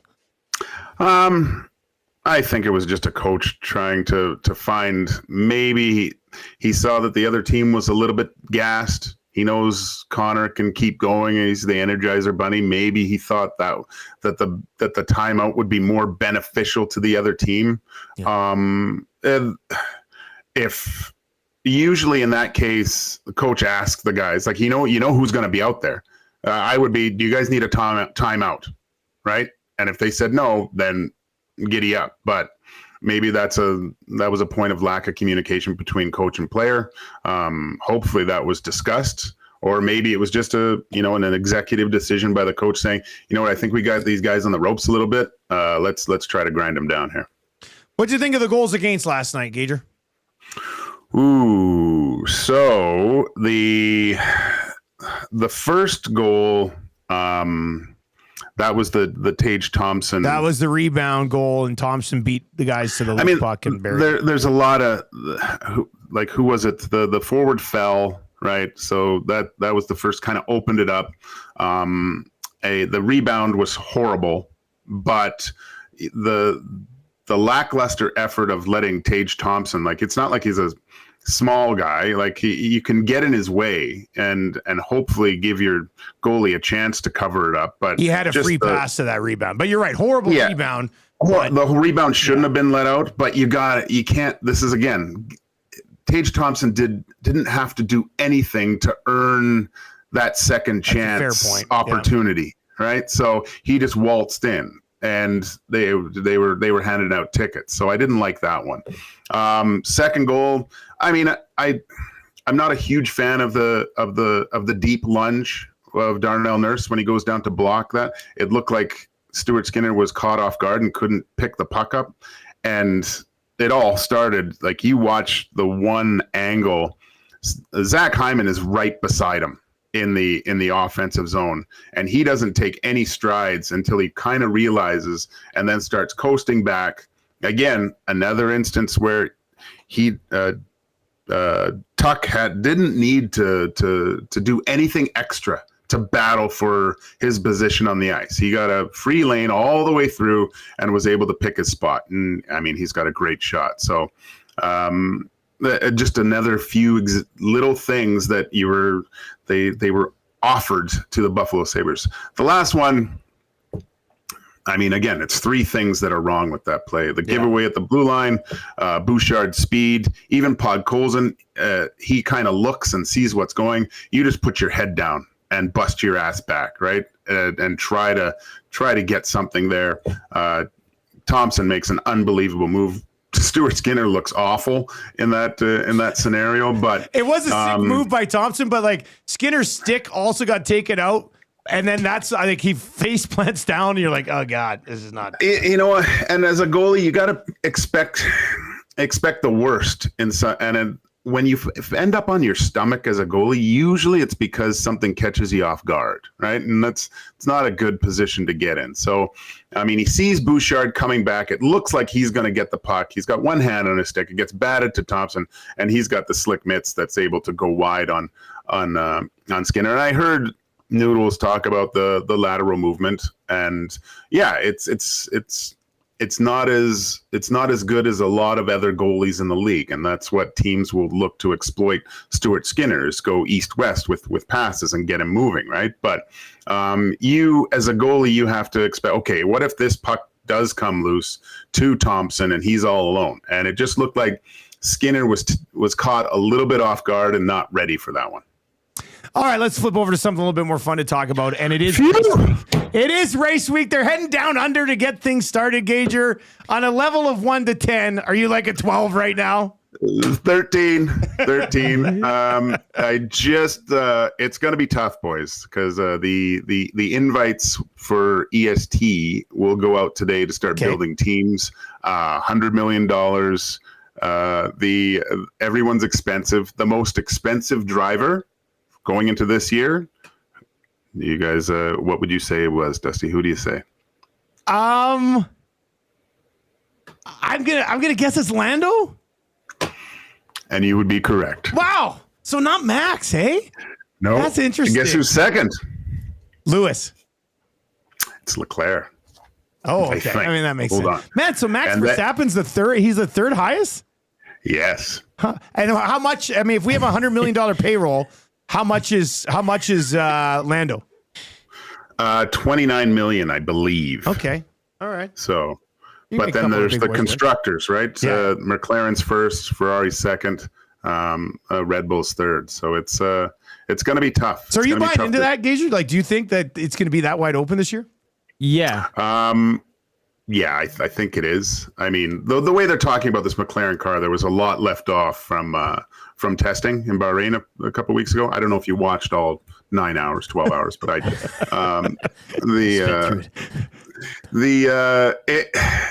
And you know, have you watched any Drive to Survive? I really suggest the second episode. I just got into the first episode. Okay, second episode's really good because it gets into the Lando and Max kind of confrontation. And I think that's one of the battles that's going to be very intriguing this year, those two, because they are friends, but Max really doesn't care about any human life aside from his own. Gage, you're just going off those values you said. Is that kind of where you're leaning? Like if you had to pick a driver to win and then a constructors champion just today, and from what you saw from Bahrain or maybe haven't seen, would you go with that valuation, or is there somebody else kind of topping your list?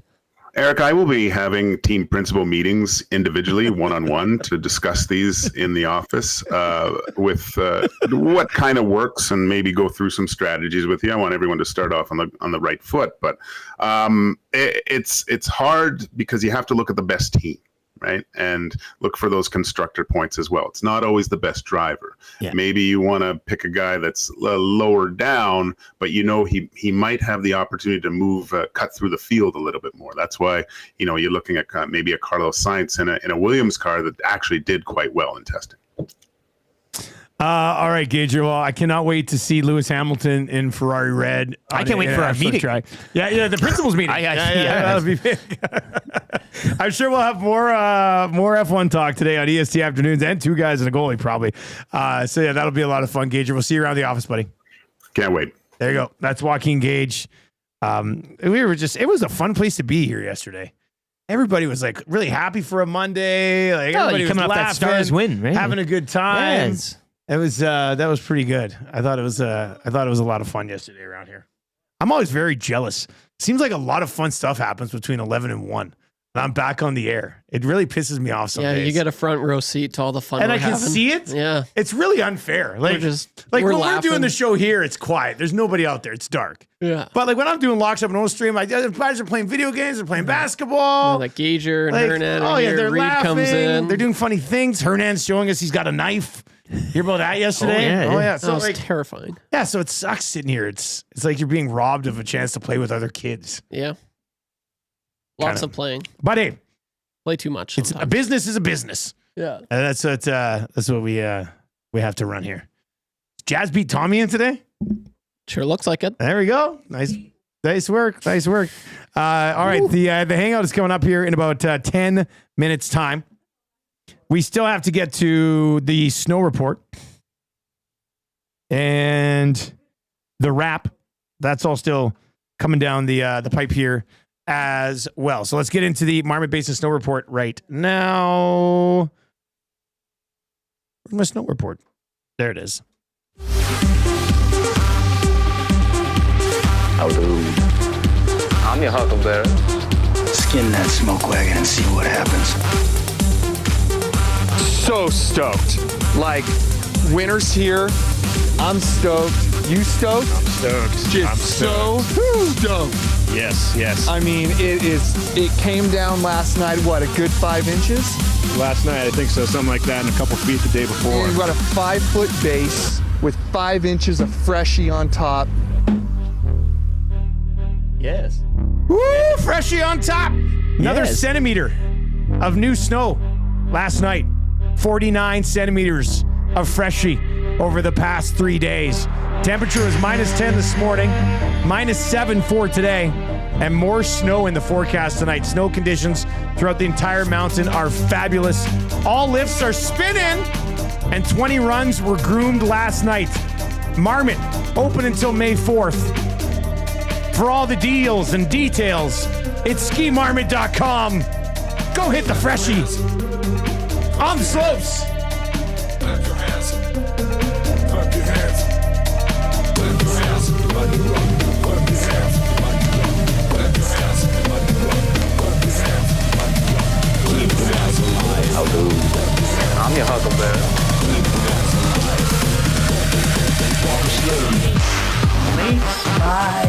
Skin that smoke wagon and see what happens. I can't believe it!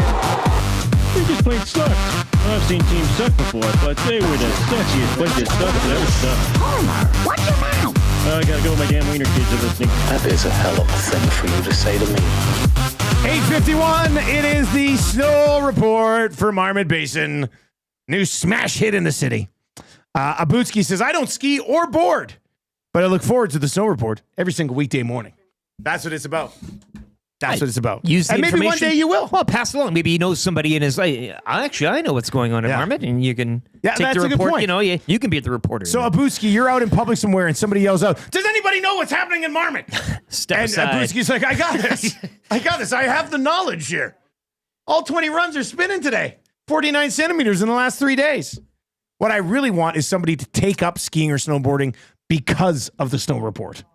Like, that's when you know it's really hitting, when people are like, I can't take it anymore. Skiing sounds like so much fun, and the conditions apparently are fabulous. I'm heading up to Marmot this weekend. That's when we know we've really connected with the people on the Marmot Basin Snow Report. All right. It's time to get into the wrap for William Huff.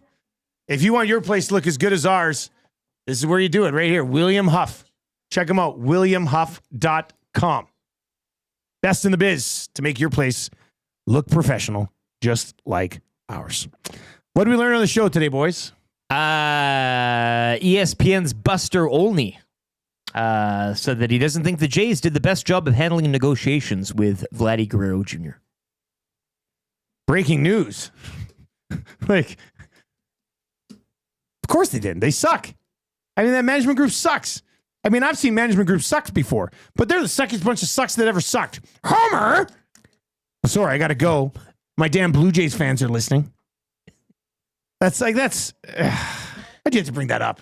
Managed to get through a show relatively positive for how negative everybody wanted to be about the team. Trev, what'd you learn on the show today? I learned that you ate 17 chicken tendies yesterday in one sitting. Yes, I did. Watching EST Afternoons. I did, in fact, do that. I learned that Lieutenant Eric lost his license, but then he didn't. But then he's he a didn't. jokester. I also learned that, I forget who you said, birthday? Who had a birthday? Someone had a birthday? First hour? Senior Boots. Senior Boots. with That's that exactly crew. who it is. And Bears and Squishy. What a band. The whole crew, yeah. And I'm going to take this time, just 5 seconds, to say happy birthday as well to Senior Boots. What a and guy. My brother. Happy birthday, Oh, Tristan. hey. What? I absolutely love you, buddy. And Oh, my goodness. thanks for all that you do. I What love a you. great family guy you are, you two, Trev. That's terrific. All right, let's get to our sound of the day today. Sound of the day today. Let's go back to this. This is a little earworm, for the rest of the day for everybody. Chinstrap. Chinstrap. Chinstrap. The weirdest month is upon us. Charge. Charlie the Penguin. Chinstrap Penguin. Charlie the Penguin. Chinstrap Penguin. Charlie the Penguin. Chinstrap Penguin. I remember my first toy penguin. Hello. My name is my name is Charlie the Chinstrap Penguin. Because I'm a Chinstrap Penguin. Charlie. Chinstrap is an aphrodisiac. The Chinstrap is an aphrodisiac.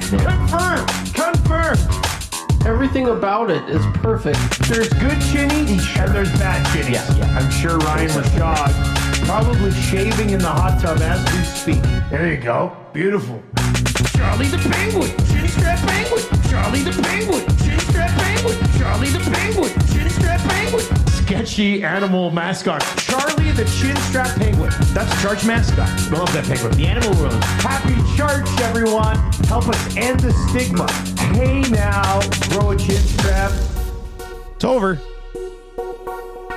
Charlie the Penguin. It's not over. Chinstrap Penguin. Charlie the Penguin. Chinstrap Penguin. Charlie the Penguin. Chinstrap Penguin. Charge. All Nielson Show songs are brought to you by Totem Outdoor Outfitters. New gear, used gear, trade and consign. Sport for every season with hockey equipment and skates ready to go year round. A family store that takes pride in finding the right fit for you. Visit them at 7430 99th Street or online at totemoutfitters.ca. Daniel Jones, a Colt as well. That's just coming across the wire. That sounds about right. Seems right, hey? Like That sounds right. That's nothing of that sentence confuses me. those two parties. I just always sort of assumed that at some point we'd hear the sentence, Daniel Jones, a member of the Indianapolis Colts. Love it. There you go. Anthony Richardson, clock's ticking. Well, competition's on now. What Clock's a competition ticking. that'll be, hey? Richardson v. man. Jones in camp. You gotta the love best man win. Gotta love being a Colts fan right now. All right, text of the day today for A&W. Stacker Burgers are back at A&W. Lettuce, tomato, onion, pickle, secret sauce. Bound to have you coming back for more. Grab the single stacker, the double stacker, or the triple stacker. $3.99, $4.99, $5.99. Stacker Burgers only available for a limited time at Canada's original burger chain since 1956. So head to A&W. Dudley's going to win text of the day today. Chris Knobloch was too busy trying to figure out how long it would take him to grow the perfect chin strap, and he completely forgot to call the timeout. That's why his hand was up on his face. Remember? His hand was up by his face. He was feeling it. When he was thinking about it. I think he was like, what do you think about this? And he had the Charlie the Penguin song going in his mind. Like he couldn't get out of the loop. Penguin. Yeah. Oh, that is kind of funny. Dudley, congratulations, buddy. You've won an A&W gift certificate. It's ready for you to pick up here today, Dudley. Yes. RCN says, guys, you could edit for when the Oilers trade for Charlie Lindgren. So we can rework the song, Charlie the Lindgren, the Chinstrap Penguin. I love it. That'll be okay, actually. Why might you just bring that Blue Jays stuff, eh? Well, it's because it's true. It's news. I know, but they're just like... It's top page stuff right now. Suck. It's top page stuff. I'm at the point where even if they have success now, I still don't care. I'd want them to fire management. He also added that the contract ask that Vladdy had was not surprising. But what's that mean? I mean, some of these inside guys. Oh, it's a lot of blather with a capital. It was like you in the hot tub yesterday with the lather. I did. I went. You had a pea beard. I was swimming yesterday, and I was in a pool with. There was 5 of us. I had 1 lane to myself, then the other 4 people were sharing a lane, like 2 lanes. Yeah. But they were all like going very slow, like walking, doing like recovery stuff. Oh yeah. And I was like, I'm here to swim. Yeah. get out of my way. And then I did hit the hot tub. It was very lathery. So I sent a picture to Eric. Could have been a full-blown pea beard yesterday in there. But I didn't care. I could smell it. Oh yeah. It was still a good time. Still had a lot of fun.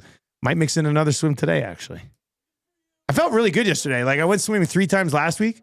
And when I went back in yesterday for the first time this week, I felt more powerful than I did last week. It's almost like when you do something for a little bit, you start to get better at it and stronger at it. Yeah. And the Oilers should try that with defending, especially off the rush. They suck off the rush. And what happened yesterday? Where'd the goals come from? Off the rush. Defend better off the rush. Clowns. All right, the Hangout's coming up next. Full panel today. I think 4 folks on the Hangout today, so that'll be a lot of fun. Turn on autoplay if you're watching over on YouTube. Smash the thumbs up before you head out if you're not going to be sliding on over to the Hangout. But the Hangout will be getting going here from 9 till 11. I'll be back with the Lock Shop with Huss from 11 until 12 today. Big slate in the NHL tonight that we'll get to. 2 guys in goalie from 12 until 1. EST afternoons with Hernan and Gage from 1 until 3, and then from 3 until 6. The Reed Wilkins Show. Reed is back from a brief 1 day off. He'll have Glue Guy riding shotgun over there. And if you're not yet subscribed to all of those podcasts, make sure you find it on all the podcast feeds and sub over there as well. Of course, you can listen live all day on TuneIn and iHeart and at edmontonsportstalk.com or watch on YouTube. For YouTube, Trev and Lieutenant Eric, I'm Dustin Nielson. Enjoy the rest of your day. I'll talk to you at 11 o'clock. Take it easy.